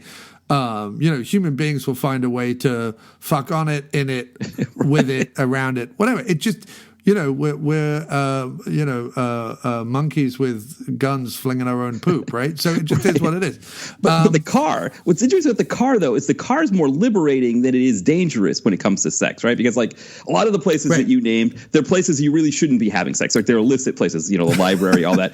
But the car created this safe space that actually made it so that sex became, for teenagers at that time, for someone Cronenberg's age, who's like, in his teens in the late 50s, early 60s, right. It suddenly becomes an easier way to have sex. Like, there's no sneaking around that's needed. It's just, we're going on a date. We need to be back by this time. We're going to park the car over here. Whereas, like, to Mailer's point, all those other places that you mentioned, where like the library, trying to find a room in a house, seeing if parents are going to be working all day, things like that. There was that danger of being caught. And it's almost like sex becomes, I don't want to say commonplace, but, we get the sexual revolution, right? That kind of comes after this. It's almost like the car fuels the sexual revolution, because it's almost like when you take the danger out of it and people are just having sex, they're almost like, why was this so bad, right? There's nothing bad about this. Right. And what's interesting with Cronenberg is he takes it kind of this next level where it's like, how do you make it bad again? Okay, let's have it be that the car crashes turn people on. And there's that, because the car crashes, right, they don't just affect the people involved. Elias Koteas is creating like these 3 and 4 car pileups just to get his rocks off. Right. And those are a lot of people. It's, people that are just going about their business, hoping to have a nice day, who suddenly now have to deal with insurance, have to deal with hot medical bills and all this stuff because Elias Koteas was horny. And it is interesting, actually, that you bring up like insurance and medical bills, because the movie doesn't go into like the bureaucracy of car crashes. Right. Yeah, exactly, because that wouldn't be sexy. Right, exactly. If like Spader was in the hospital being fondled by Elias Koteas, and then someone came over and went, by the way, Mr. Spader, that'll be $10,000. It's not with a clipboard or something. That wouldn't be sexy, right? Or so and so's insurance company has been chasing me down for weeks. That wouldn't be exciting. Right. There's sort of an art to it as far as Vaughn is concerned. He's actually both excited and disappointed to find out that his stuntman did the Jane Mansfield crash without him. Exactly, yes, Like, on one hand, he's like, oh, no, you went ahead and did it without me. Right. But on the other hand, he's like, right, but look at the dog and look at the head and look at the, he's excited by it. Yes. Which is, fine. But that's sort of trying to pull art into it. If you're just talking about sort of the violence and the sex thing, it's and I can't know exactly where it comes from. I can honestly say I understand it. I'm not someone who watches Crash and goes, well, I don't understand it. None of these people are realistic, blah, blah, blah, blah, blah. I'm like, no. I totally understand the idea behind the metaphor of like the car accident, or even the reality of the car accidents causing people to get horny. It's as much to do with the taboo nature of it as it is to do with real life. There's a reason why I would never do it, but I understand why someone wants to be choked out while they're having a sexual experience. Right. It's not my particular kink, and I'm not shaming anyone whose it is, but I understand it because it's like, but I also think there's something, and I think this is also represented in the film, I also think there's something slightly sad about it, right? Because and I don't mean that that sounds like I'm being negative. Live how you want to live. I'm not judging anyone. I'm just saying, on one end of the sexual spectrum, right, you have two people who are married, two people who are very in love on like a big 4-poster bed with billowy sheets and, bluebirds chirping on the windowsill while they have slow but beautiful and sensual missionary position sex, right? And then on the other hand, you have Spader grubbly fucking a leg wound in a junkyard. Right? Or whatever it is. I mean, I don't know. I'm just saying, right? Those are the two things.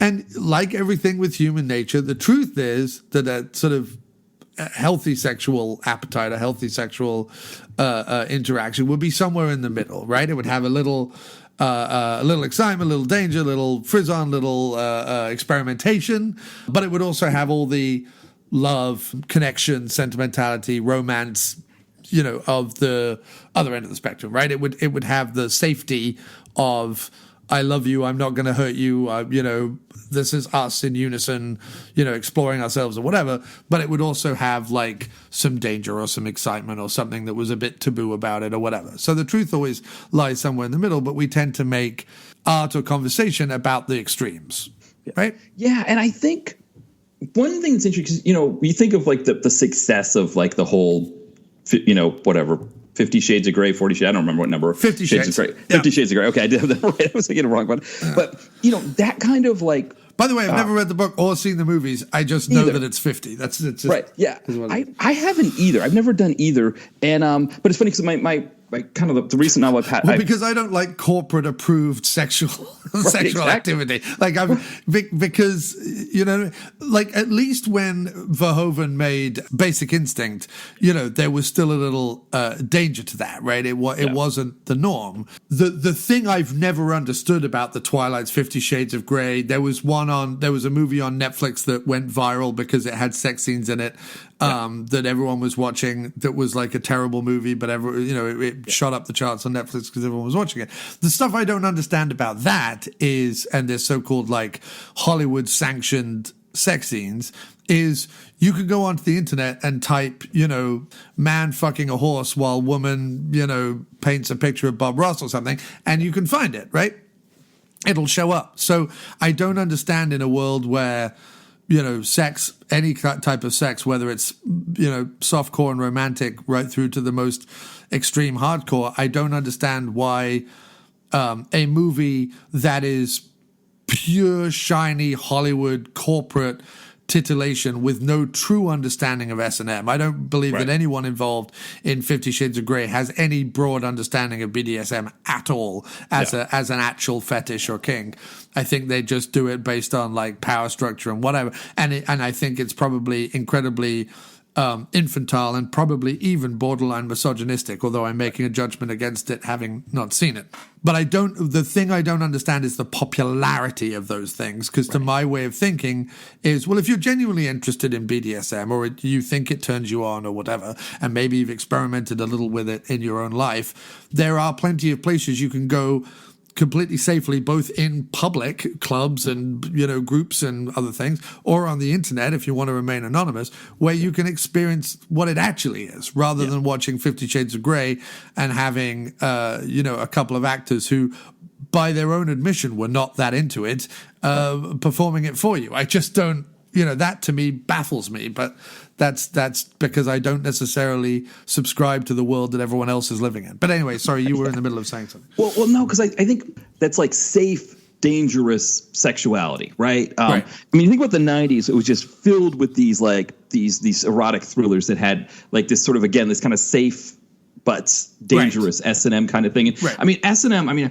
that kind of thing was, I mean, obviously, Mark, you decide, but I mean, I think of like the Aldous Huxley novel, After Many a Summer. Here in the States, it's After Many a Summer Dies the Swan. But there's this guy who's this archivist, from England, who's like in California, who's like looking at these old books. And of course, he's like drawn to the ones that have S&M in them. And he's even talking about how like art back then and like sculpture stuff, there's always women in chains and stuff like that. So it's sort of like this thing that's been around for a while, and we've all had a long time to sort of get comfortable enough with it that we feel like we're like, I think the mainstream can feel like they're kinky if they watch a 50 Shades of Grey when they're really not. And Cronenberg, it's like, I think an S&M thing would be too safe for him, right? It's like, but also too, it doesn't have that technology or that modern machine element that he really needs, sort of like this like twisted metal commingled with the sexual part of it.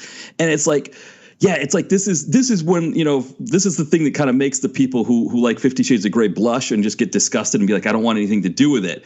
But it is kind of fascinating how like it's almost like, right, like you were talking about earlier, that like as humans, right, humans sexualize everything. There's a fetish for everything, right, kind of thing.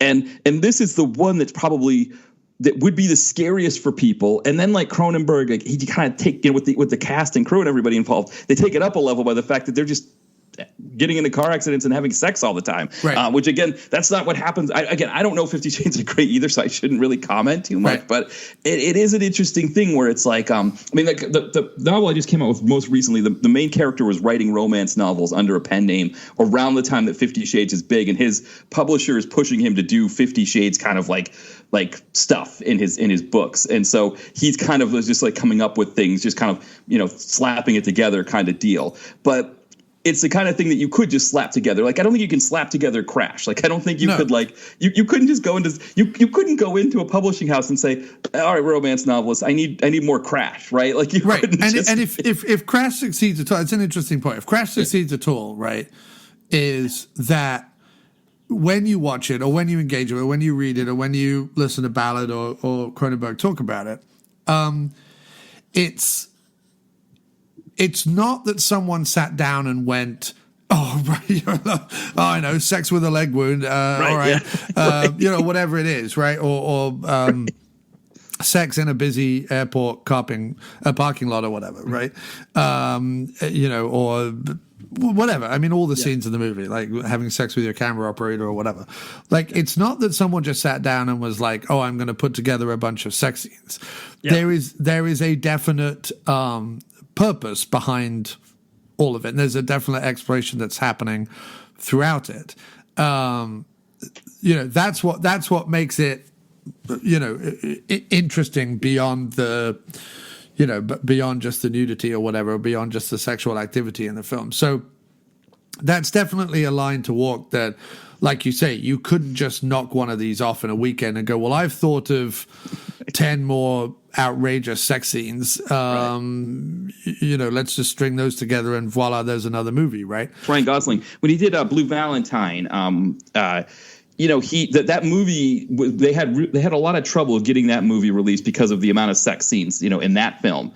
And he's like, but there's no violence in this movie really at all. There's some arguments that they have, but it's really just about two people that are in love having sex and having sex scenes. And then like their marriage is falling apart, and it maybe shouldn't have even been together to be, to begin with, and all these things. And he's like, sex is just a part of a marriage that's important to have. And he's like, why is this movie getting killed?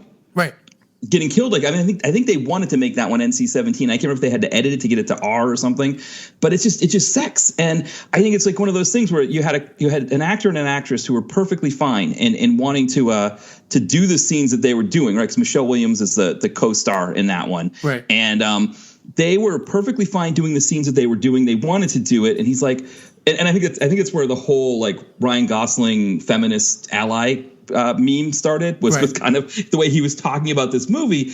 But I think it's to that point that it's like with so many bad, problem, and not even just problematic, but downright like abusive and just horrible things that were happening. When you have these sort of more positive elements but because the movie itself is too, and it's just one of those things. I guess it's just one of those things too, where people getting shot is better than sex. But I think it comes from repression. I mean, what we're talking about with all this stuff and people's reaction to things and why it makes no sense, and even the 50 Shades of Grey conversation, right? It comes down to repression, and there's nothing more dangerous than repression. But most people are not, most people are not out, right? So. And what I mean by that is, yes, I know out is reserved predominantly for people kind of coming out to do with their sexuality or the LGBTQ community, but actually it's about being comfortable in your own skin. It's about being open with, and it's about going through life being open with who you are and what you want out of life, right? And most people don't at all in any way, right? Most people do not want to.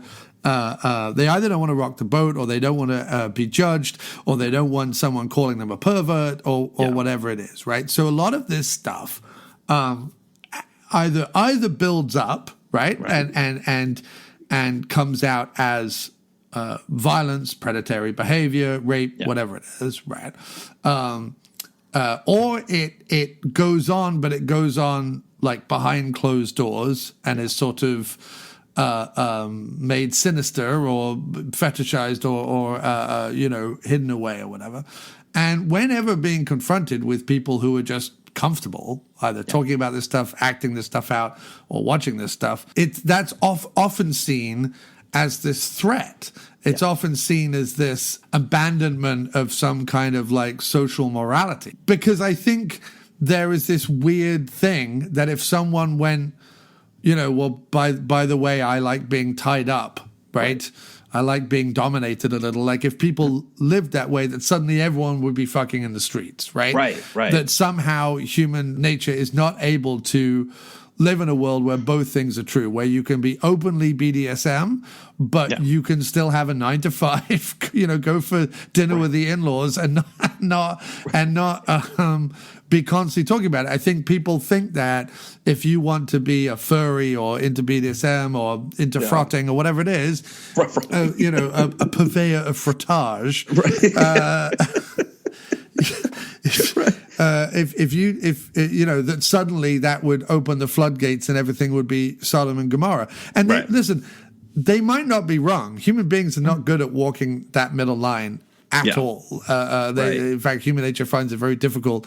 I think if we could walk that middle line, everyone would be very happy and everyone would be having like good nuanced existences where you didn't have to be liberal or didn't have to be Republican. You could have a nice middle ground. You wouldn't have to be an atheist or be a religious fundamentalist. You could walk like a nice middle ground. You wouldn't have to be beating people into submission and assaulting them sexually, or you wouldn't have to be like an angel that never does anything other than it's behind closed doors with billowy curtains. You could walk a nice fine line between those two things. But human beings don't like to live in that, and so that's where all this behavior comes from is this deep rooted repression that people like to blame the Puritans for, and they like to blame the British for, and like that. But repression exists everywhere, even in the most so-called open and exposed societies. There's repressions of other, like you find very sexually open societies can often be very repressed about violence or whatever, and countries like America, which are very open about violence and very repressed sexually, and that's just a very obvious example, but there are others out there. Yeah, well, it's an interesting point because there is and now the term, of course, everything has a term nowadays, which I guess that's always been the case, because I always remember Boy George being interviewed about androgyny, and he's like, androgynous is a trendy word and I hate it, and I always remember that line. And so that's a great Boy George impression, and if he was still around as prevalently as he was in the 80s, you would have a job there being able to imitate him on TV, America's Got Talent or something. But sorry, carry on. I do a Boy George impression. Sorry. There we go. Androgyny is a trendy word, and I hate it. I hate it. Yeah, I hate it. I can't think of anything else that I could say in that voice. But there's that trendy term of king shaming, right? This whole thing, and it's interesting because in Chad and Accounting, the main character Chad has a date with a woman that it starts to turn amorous, and the next thing you know, she wants him to put on a bear costume, and she has a thing for guys that for bears, and she wants him to wear this bear costume, and it gets to be too much for him, and he takes it off, and he's like all massive sweat and everything like that. And I realized that I had kind of set the scene up where it was like poor Chad going out with this crazy woman who likes to sleep with guys dressed in bear costumes, right? And I had to fully flesh out the scene to give her more depth, to be like, no, there's reasons for what, she has this fetish, this whole thing about her being married, dating a guy who's a furry who like went so big into furries where he moves out to a commune in Arizona where everybody's dressed as furries all day long, and she couldn't bear to be with it, but whatever. But it was like that thing where I think for so long, right, it's always been when these kinds of things are depicted in mainstream media, it is in a way that's like a depravity. I mean, I didn't know what a ball gag was until I saw Pulp Fiction, right? And then suddenly, like, everything had them after that, because Pulp Fiction was so big, and it was like everything that was in Pulp Fiction was everywhere after that.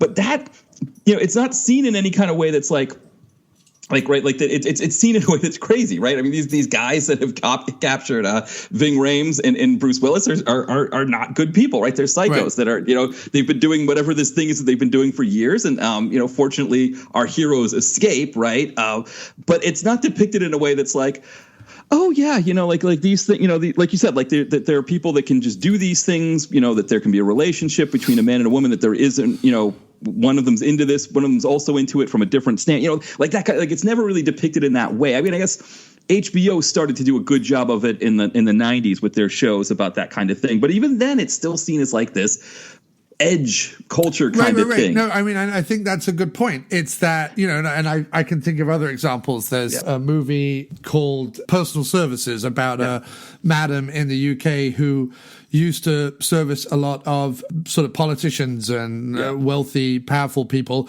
who liked to be infantilized, right? And dressed up as babies or whatever. And we've seen, there's documentaries about sort of that infantilism kink as well, and stuff like that. And, prostitutes who, can lactate and are used as mother substitutes or whatever. There's all sorts of that kind of thing. And what's, like anything, right? Like most of our representation of these things in popular culture, right? Even if it's, the real sex documentaries, or it's, an expose on something, or it's an internet thing, or even if it's porn, or even if it's Crash or whatever, it's always represented as these people aren't you, right? Right. And actually, if anything that Crash possibly does wrong is that none of these characters are everyday people. Right. They don't even behave, talk, act, whatever, like everyday people. And that's possibly to its detriment, because I've never subscribed to the idea of the other. Right. Or even, and I understand, when you get to math, right? That certain groups are a minority over other groups, right? I understand that just in terms of sheer numbers, right? You can say this type of person, gay people or whatever, 12, 10%, whatever of the population or whatever it is, right? But if you start to divide up the population by everything that a person can be, right, you'll start to realize that everyone is part of a 10% of something, right? If you're going to start compartmentalizing human beings down into percentages of groups so that they can be, I don't know, organized, dealt with, legalized, whatever. I don't know, all the reasons for doing it. Or they can just be seen, right? A lot of it, it's just, I just want to be seen, right? I just want to be part of a society. But the flip happens, right? The more you try and push something into society, the more people see it as an external force trying to get in, when it's not. It's all part of humanity, all of it, everything on the spectrum, from the most hard right-leaning, I'm straight, I'm white, leave me the fuck alone, fucking gun-toting, truck driver, whatever, right? Who, by the way, has so many insecurities and so many sexual repressions, I don't even know where to begin. Right? Who knows what he's looking at on the internet? Of course, right? Of course, right? Yeah. Right through to the most, like, I identify as a wisp of air, right? And I don't have any, all the way through to the other end where I identify as a cotton bud or something, right? Right.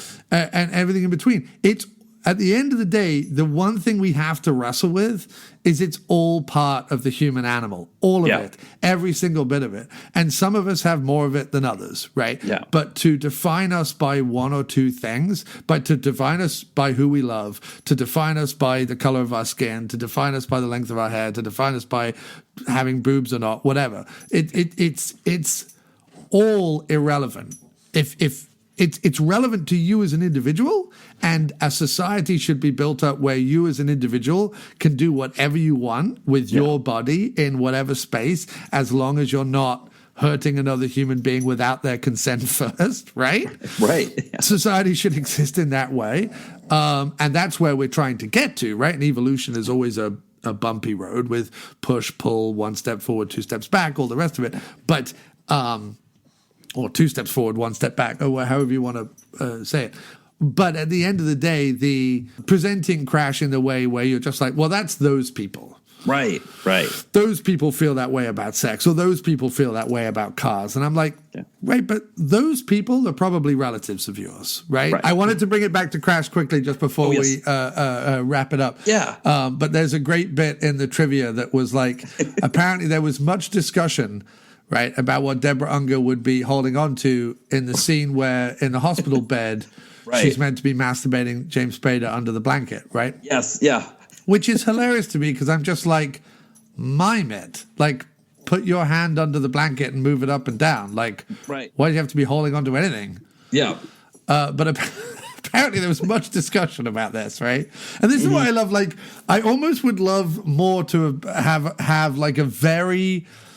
Like, why doesn't Crash have this very in-depth fly-on-the-wall documentary about the making of it? Because I think that that's far more fascinating than what ended up coming out. Because I want to see a long discussion between Deborah Unger, James Spader, and Cronenberg, talking about, like, well, what could she possibly be rubbing underneath the blanket, right? Where know Spader's thinking, well, don't worry, I'll just get hard. Like, just rub me. You know, like Spader, and not in a predatory way, in a method acting way. Anyway, I'm not. Listen, Spader is like, I don't mean to put that onto Spader. I just mean to make a joke. Anyway, no, I wonder because there's a Criterion version of Crash out there. I've never. I wonder if there's a documentary. But he says apparently they ended up with a very lifelike dildo that James Spader wanted to wear, which he did. So I love the idea of Spader going, oh, look, I found this I happen to have this incredibly lifelike dildo just hanging around.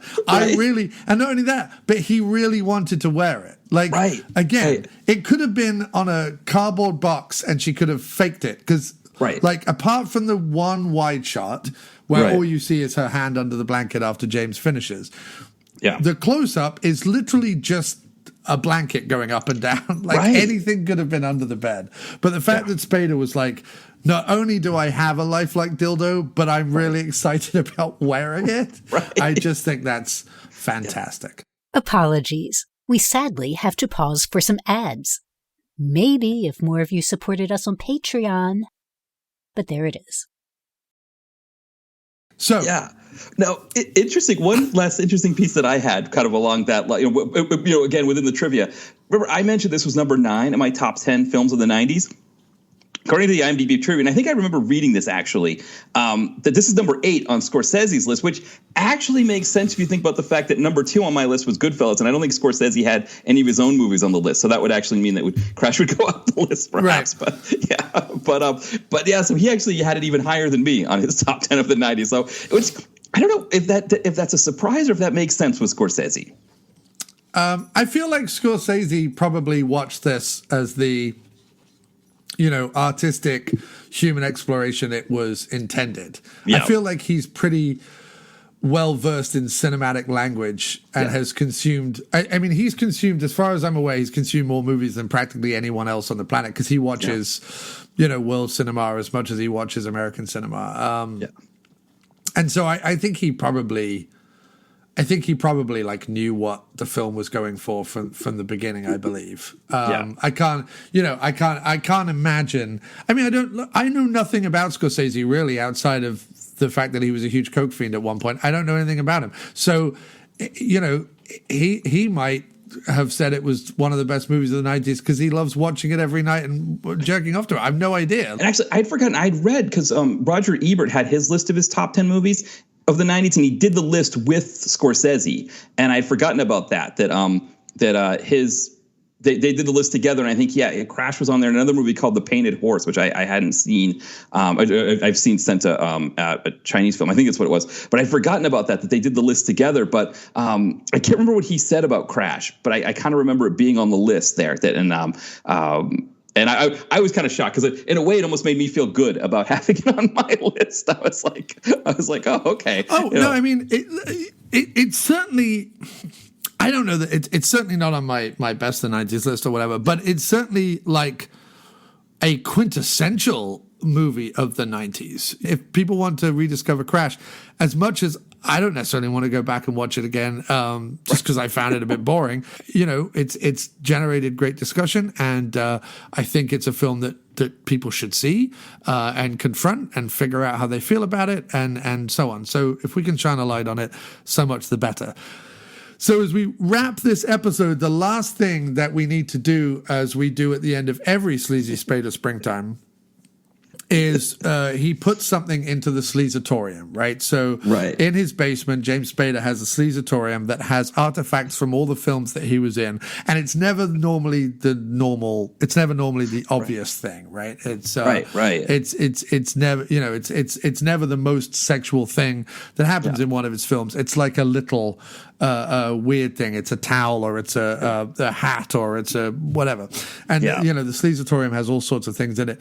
Considering Crash is such just a rampantly sexual film, it's going to be difficult. But what do you think that he took from the set of Crash that every time he looks at it, he just gets a flutter in his groin because it means something very specifically sleazy to him?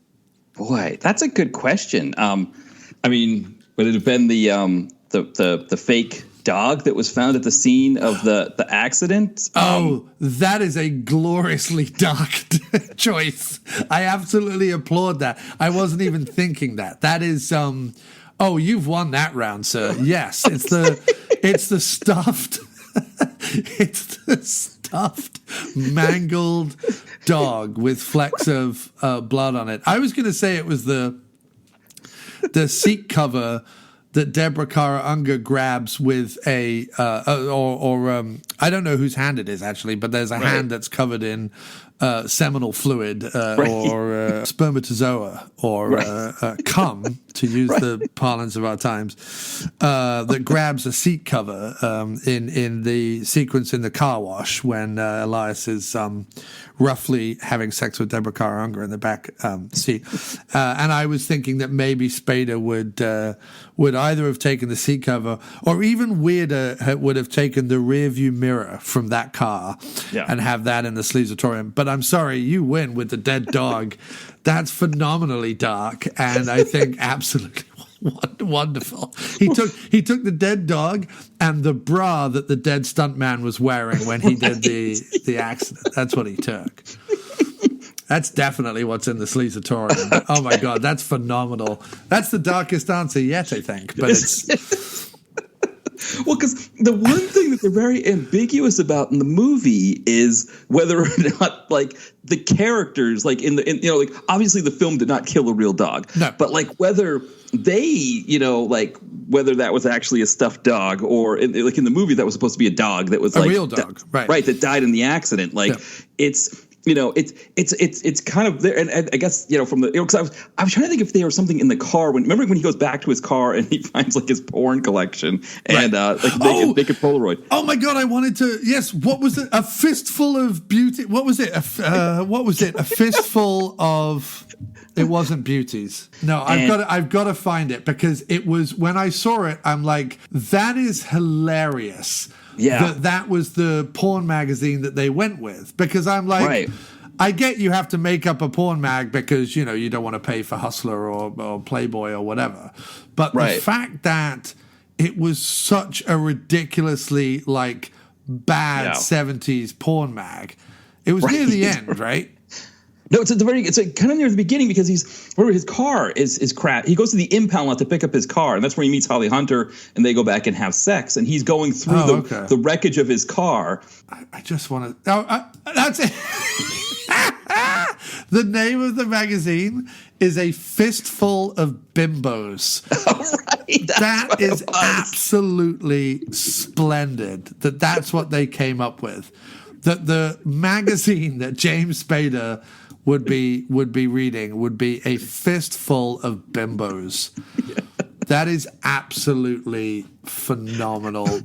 When I saw that, I was like, what are you talking? It's actually it's a novel. It's not even a magazine. It's a novel. It says an original novel, A Fistful of Bimbos. Oh my God, that is sheer joy. I got to take a screenshot of that.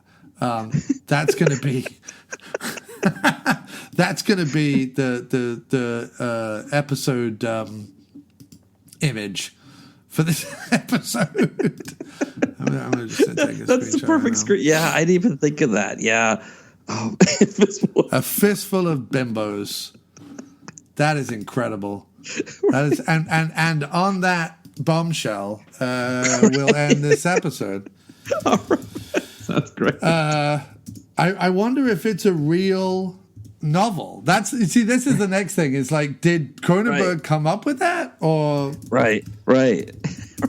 I'm now looking it up. It's the internet. You can do that.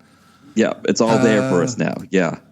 Now, what's interesting is there's a 1988 video directed by John T. Bone called A Fistful of Bimbos, which is a porn film. It has like famous porn actors in it, Randy West and Peter North. Yeah. But is it a book?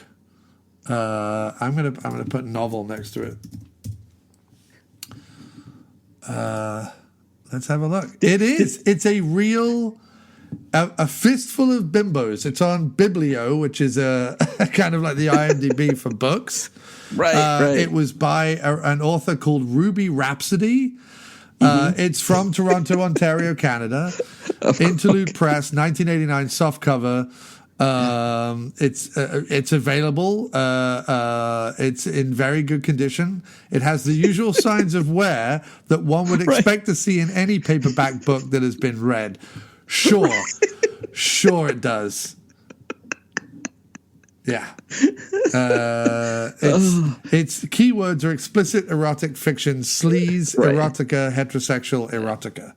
But Fistful of Bimbo, this particular copy is no longer available. Other books by Ruby Rhapsody, who wrote that book, includes After Hours Cheat, and Cheating Horny Housewife. But I like the idea that A Fistful of Bimbos, and by the way, Cheating Horny Housewife can fetch up to $100 on the rare book scene.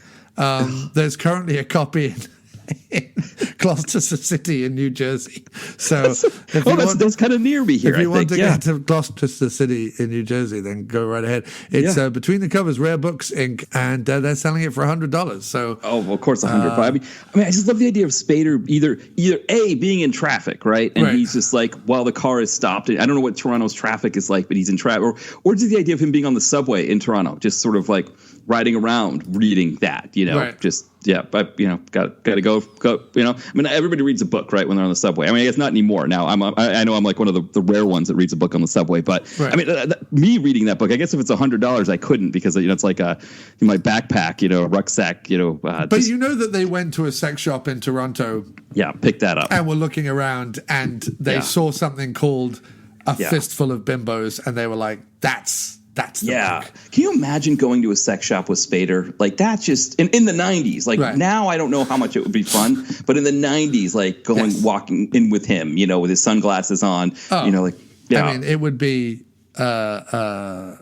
it would just be, a bacchanalian orgy by the time you got to the register. It would be an unfettered orgy of filthy novellas and I think the only thing, although Fistful of Bimbos is hilarious, it's a little on the nose. I think Spader would probably prefer you know, something like The Priest and His Mistress or something. Right, you know what I mean? exactly. Something that's everyone knows what it is that you're getting into, Right. but it's not a fistful of bimbos. It's Right. you know, it's tales of debauchery behind the cloistered walls of the monastery, you know, that kind of thing. Probably you know, the zoo workers who like to do it in front of rutting gibbons or something. Right. As soon as it's mating time at the zoo, they decide to follow suit and take their lust to you know, filthy animal heights in front of, you know, elephants that are being masturbated for artificial insemination, that kind of thing. That would be Spader's jam. I could almost see Spader too, like finding like the porn version of like Pretty in Pink and being angry that he wasn't cast as himself in it. You know, and I think someone missed a trick when he was at his height, that they didn't cast him in the erotic reimagining of one of his, like the you know, the porn version of Mannequin. You know what I mean? Yes. Where he gets to reprise the sleazy boss role with his slicked over hair. Only this time the mannequin, you know, blows him or something. You know what I mean? Right, exactly. Yeah, I feel like he would have been into it. I feel like whatever, you know. 100%. 100%. And that's the joy of Spader. And final Spader things that I've found out today just watching interviews. And I posted a video on both Twitter and Facebook. Spader in an interview about 2 Days in the Valley with a Texan reporter, an older lady Texan reporter, and she's uploaded all her videos on YouTube. So often when you look up sort of archival video interviews, her stuff comes up. In this interview with him and Charlize Theron from 2 Days in the Valley, and he's just sat there loosely against a couch with his legs like brushing against Theron. And occasionally like paws at her and you know, purrs and whatever. He admits that when she's like, what would you be doing if you weren't an actor? He was like, fireworks. I like fireworks. Then he goes on to say, and he goes, no, I really like fireworks. I'll really go anywhere to see a good firework display. And then he goes, but you know, it's sort of a family business, and those families really have the monopoly on firework display, so it'd be difficult to break into. And he says it with a completely straight face, and I'm like, either that is one of the greatest, weirdest improvs of all time, or he's genuinely looked into starting a fireworks business only to find the five, you know, high families of firework displays have edged him out because they monopolize. You know what I mean? He's like, oh, maybe I'll do a firework display at the next rap party or whatever, only to find curses. You know, the Rogers family of Iowa, who, you know, have a large firework display business, have yet again come in and stolen this opportunity from me. And then they ask, then they say to Theron, who's ignored. She gets asked a question at the beginning and then ignored for the rest of the interview, which is very insulting. But towards the end, the interviewer suggests that Theron could go into business with Spader doing fireworks, which, considering 2 Days in the Valley was her debut movie, I don't think she thought, I'll do this movie and then I'll go off and join a traveling fireworks troupe with Spader. So that's glorious that Spader won. The other thing I found out is that the first season of Blacklist, right, when he was playing Reddington, apparently they had to completely organize and change the script of one of the episodes in the first series, because when Spader got hired and came on board, he literally went into the writer's room and went, by the way, when my character isn't working with the FBI, I think he would spend a lot of time hanging out in synagogues. So if you could put that in, that would be great.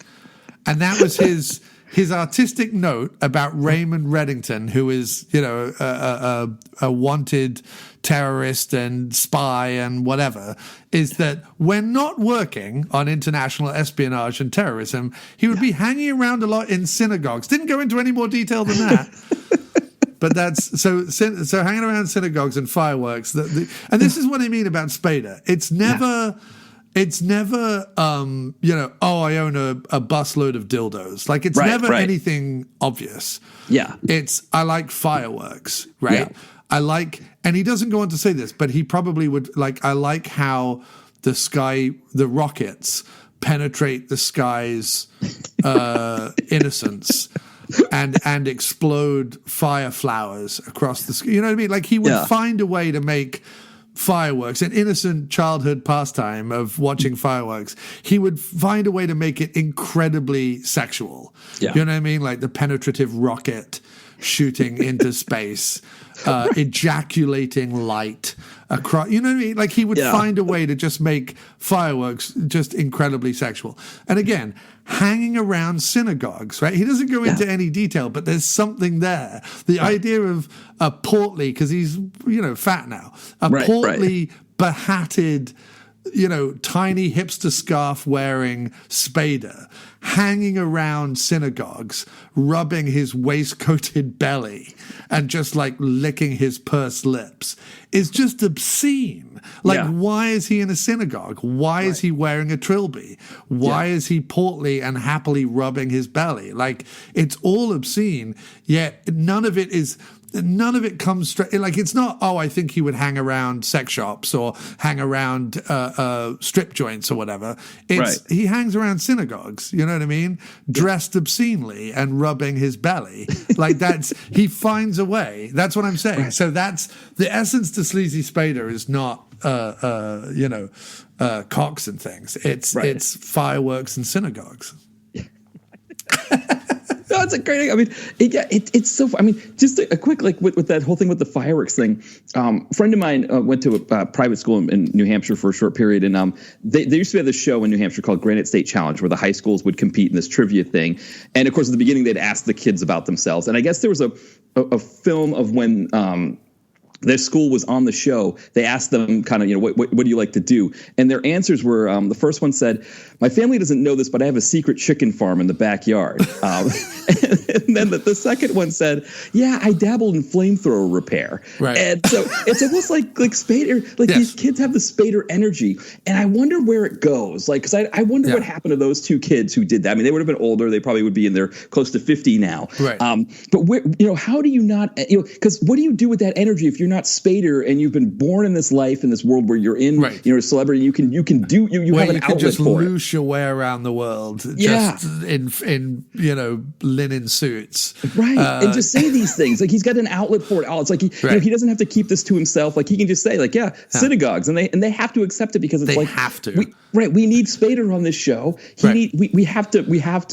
I don't know, humor is the right word, but No, but you've got to think to yourself that, like, yes, he's testing them. Yes, it's probably a joke, right? Right. But the fact that they are forced to obey his every whim, no matter how ludicrous, is arousing him no end. I mean, he is so turned on by the fact that he can flounce his way into a writer's room, say the word hanging around synagogues, and then flounce out. The fact that they're all now, well, what the fuck do we do with that? Right? How the fuck do we write that into this, 45-minute charming, ABC nightly show, whatever it is, NBC nightly show that families can watch, whatever. Like, how do we figure this shit out, right? And he's just gone off to his trailer and is pleasuring himself to Fistful of Bimbos, because he's like... imagine that. He's probably looking at Fistful of Bimbos and going, I demand this to be a prop on every set that I'm on. Right. And people probably scratch their head, well, how do we write that into Boston Legal or whatever? He's like, that's not my job. My job is to bring you Fistful of Bimbos and demand you figure out how to put it in my show. My job is not to explain why Reddington is in synagogues. My job is to tell you that that's exactly where he is. That's exactly, by the way, where I'll be, and you won't be able to find me anywhere else. And you have to write it into the show, or I am taking my portly gut and my trilby hat elsewhere, where they will entertain my insane whims. It's a fascinating thing when you consider who Spader is, right? That, like, you think of Jim Belushi, who gets his own sitcom in like the early 2000s, and in that case, it was almost like Belushi, like, finding a way to mainstream himself, right? That like he's, you know, the doughy kind of. He's like, affable. I've tried everything. I did SNL. Right. I tried to follow in the footsteps of my brother. I tried to do Oliver Stone films. I tried to do a lovable film with a dog. Like, how do I mainstream myself? I love the idea of Belushi mainstreaming himself. Exactly. Well, because I think he needed a regular paycheck, and here he finally gets a regular paycheck. Whereas like Spader, the fact that Spader, I was just looking at it on his IMDb bio, he had 101 episodes of Boston Legal, and then 209 of this Blacklist show. Yeah. So somehow he was able to bend the TV industry to him for 310 episodes. Yeah. And the TV became this thing in the 2000s and into, you know, now, this show, the Blacklist show, it sounds like it's still on the air. Like he's still doing this show. Like the fact that TV needed Spader that much, that they bent to him, you know, it's not like Belushi where they're like, we need a boomer, less offensive, less scary version of Kevin James. Can you do that for us? Well, but he was like, Belushi's sitcom was like before Kevin James was a thing, right? It was before King of Queens. Right after. So King of Queens was taking off, and I think they wanted a safer, less Gen X version of King of Queens, and that's where Belushi came in. Yeah, according to Jim, was that late? I thought according to Jim 2001, was like 2002. Yeah, so it's like. Yeah, I'm pretty sure. Because I've watched it and I'm like, oh, this is just a male Roseanne ripoff, and it's not even a good one. I thought it was 90s. No, because because it was like one of those things where 2001 was the first episode. So King of Queens had been around for a little bit, but you know, this idea of having these doughy dads, these doughy, you know, affable. How long did, according to Jim, didn't it run like 8 seasons or something? 8 seasons, yes, yeah. 8 seasons. I mean, we like. Like Belushi. Yeah. Belushi couldn't get arrested, but he got 8 seasons of like nobody cared about Belushi. No, he tried everything. He tried Schwarzenegger. He tried Oliver Stone. He tried Lovable Dog. He tried the Tupac Shakur movie. Tupac Shakur, right? He tried to break every possible like audience group, right? And finally found public acceptance with a sitcom that, to my knowledge, is not running anywhere. It's not like you can stream, according to Jim, but it was just so popular at its time. Yeah. But you also have to say to yourself, like, Seinfeld's been and gone, Friends has been and gone, like some of these sitcoms that like redefined the genre, and America was still so like, I don't know, schlubby dads like trying to find the remote control. Like, is that still a thing we can write about? And I'm like, really? Like, didn't we do all the schlubby dad shows like in the 40s, 50s, 60s, 70s, 80s, 90s? Like, really? And we need Jim Belushi, and occasionally Dan Aykroyd will cameo, and they'll sing a blues song in a bar, and everyone will just be like, that's fine. Like, Jim Belushi is both the schlubby dad on his show and the real Jim Belushi that like sings blues with his fat old Canadian friend. Like, what? Like, that was a thing? Like, what? Right, because the thing was with King of Queens, right? So King of Queens comes out, you know, in like the late 90s. And I mean, Kevin James is like a little bit older than Gen X, but the show has this very firm, like, New York Gen X sensibility to it. And I think there was this fear of like, well, the middle of the country doesn't relate to Kevin James. How can we do a middle of the country Kevin James? And that's where, you know, Belushi, it's like, oh, hey, why don't we try Belushi for this? And it worked, right? Like it worked. And for Belushi, it's like he gets a regular paycheck, which you can't blame him for that. Right. But you know, and I don't know to what extent now, like, but I think that's nowadays, right, that kind of thing, they wouldn't make a Belushi show out of it. What they would do is just be like, let's do, you know, Masked Singer or something like that, like some variety show thing. It would all be reality TV now, which is what he's doing. He's doing Growing Belushi, which is his Pop Farm reality TV show. And it's on Discovery, so I think it's on Discovery, is Growing Belushi. Like, the fact that he's not only that, but he showed up in like the reboot of Twin Peaks, Belushi. There's no listen. I love Belushi. Like I'm not, and everyone's like, oh, you know what? But when Max launches on May 25th or whenever Max launches, the Growing Belushi better be on there. It's a Discovery show, and I want to watch him. Like, and again, the few clips that he shows on his social media is like fucking around with his cousin, being like, you know, oh, give me back my sweater. No, I won't give you back my sweater. Right. Like, this is a TV show? Belushi and his cousin arguing over a sweater? Like, what world are we living in? But it's kind of beautiful. It's kind of wonderful. And when we're done with Spader, you and I need to delve into the world of Belushi. Yes, for sure. Because it's funny with Belushi. So I was on the Exploding Helicopter podcast where we talked about Royce. He had me on to talk about Royce. And we were both kind of shocked as we were talking about it, that we're like, hey, we actually like Belushi. Right. And I kind of went to that whole thing about the sort of the America's reckoning with the doughy white TV guy, dad. right? That like in the late 2000s, we'd had enough of it, and that's it. And so we kind of put Belushi in that box, right? When you look at his 90s stuff, he's like doing all kinds of different things. And we were like, man, like he's very, he has a lot of range as an actor. He can do a lot of things. And we were like, we actually like Belushi. We didn't realize it. And it kind of came at the same time that you were doing some of the stuff on YouTube with the Canine sequels. Right. Yeah. And it was like kind of that same idea. There's almost like this polygenesis of like rediscovering Belushi, Right. It's a fascinating thing because in the 90s, we took it for granted that Belushi would do anything, right? That he'd be in a movie with Tupac, he'd be in an erotic thriller, he would do a goofy American version of James Bond. We are doing a Belushi series. That's it. Yes. It has to be done. We're doing a Belushi series. Next time you're on the show, we're going to do 90s Belushi, right? Yes. So we're going to do Separate Lives with Linda Hamilton. We're going to do Traces of Red. Oh, we've got to do that one. Yes. Yeah, we're going to do. Sadly, you've done Royce. So. Yeah. We years and years and years ago, we rented Royce. Years ago, when we were Belushi, because we loved Real Men and K9 and whatever. And our friends were, my friends and I were big Belushi fans back in the 90s, right? Yeah. And we rented Royce and we enjoyed it. Like, it's possible action film up until, but it was the bit on the train at the end where like Royce is climbing up the train and the kid leans out and goes, Royce, and gives the game away, right? That made us go, fuck this movie. We fucking hate this. Like, fuck everything about this movie. Right. Because Royce was about to get the jump on him, and the only thing the writers could come up with was the kid was dumb enough to scream Royce's name at the climax, right? Right. So, but I've never gone back and seen it again, ever. I've never watched it again because I just remember saying, fuck this movie because of the kid, right? Not because of Belushi, but the kid. Right.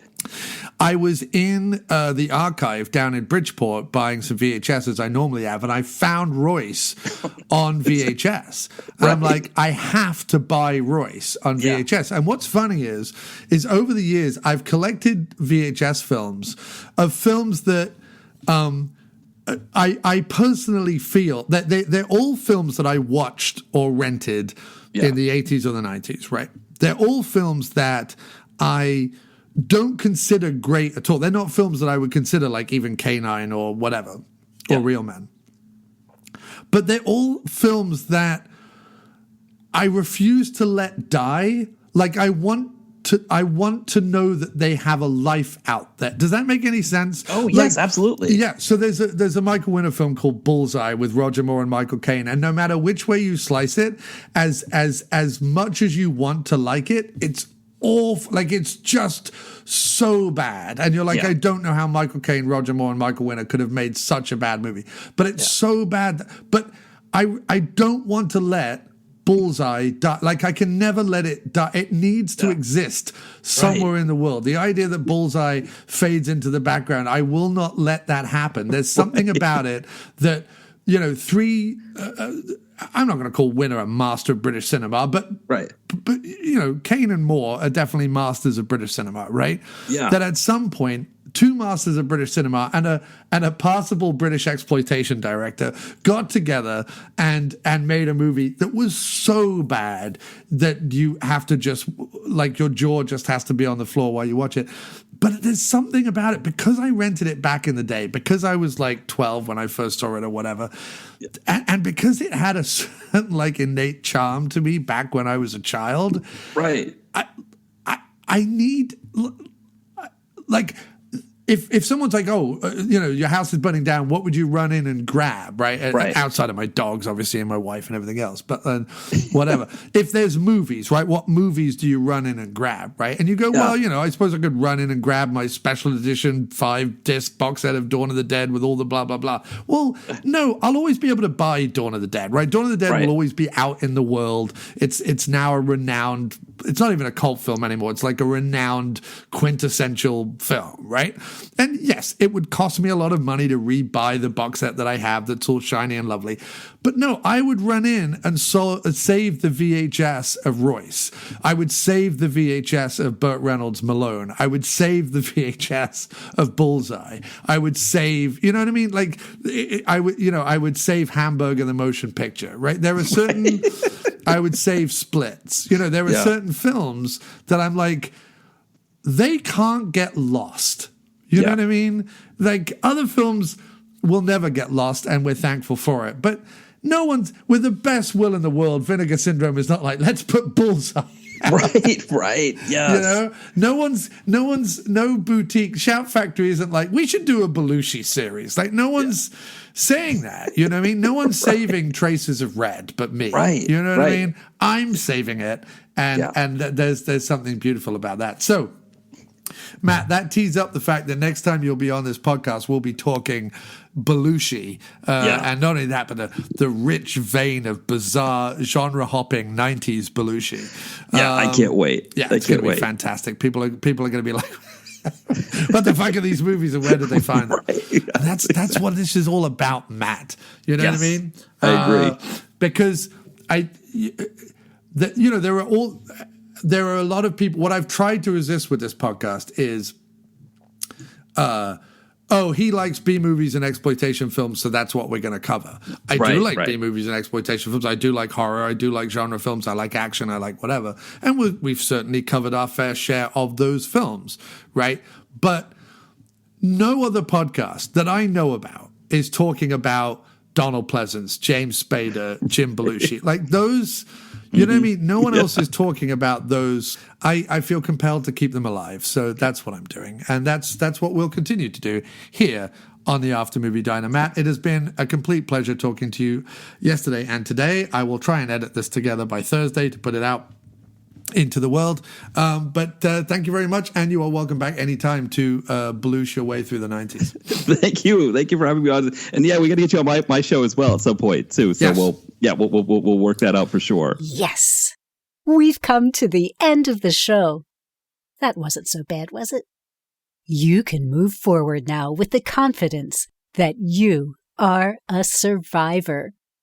To play us out, here's some new music by Miscellaneous Plumbing Fixtures, which you can find on Bandcamp, Spotify, and wherever music is found. Even TikTok, which we don't understand. We're old and find your childish, vain pursuits confusing. Good night. Wake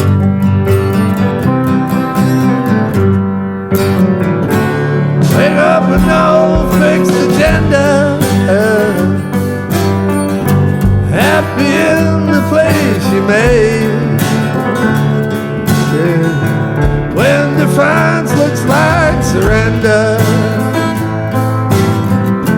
and all the battles have been delayed. Break away on parts of winter, 'cause there is new life underneath. Yeah. When all your soul appears to splinter, but your time out there was brief. Make it a better day for someone. Do one small thing that clears the air. Quiet conversation can heal this whole ball. Just show a stranger that you care. Fight the urge to go the wrong direction. Plot a course and see it through. Make love the only thing that matters. Yeah, and it will come on back to you.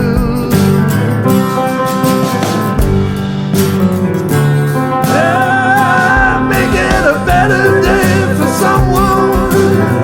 Do one small thing that makes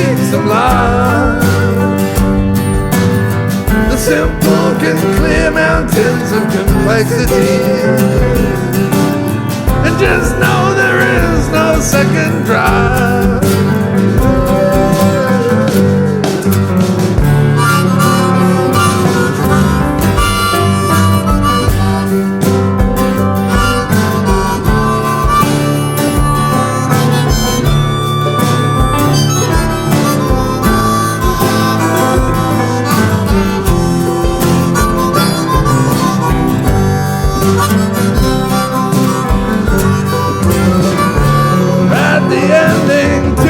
Story. Find a home that's on your side. Yeah, lift everyone else around you.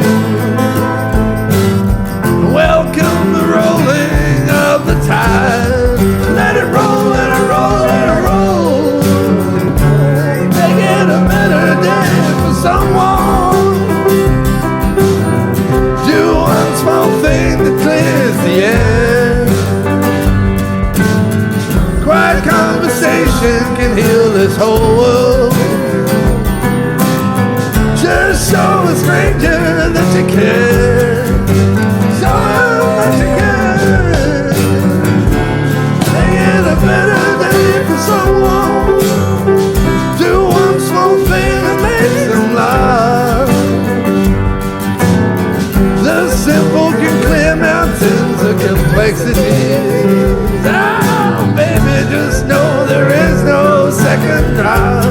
There is no second drive. Wake up with no fixed agenda. Just happy in the place you made. When defiance looks like surrender.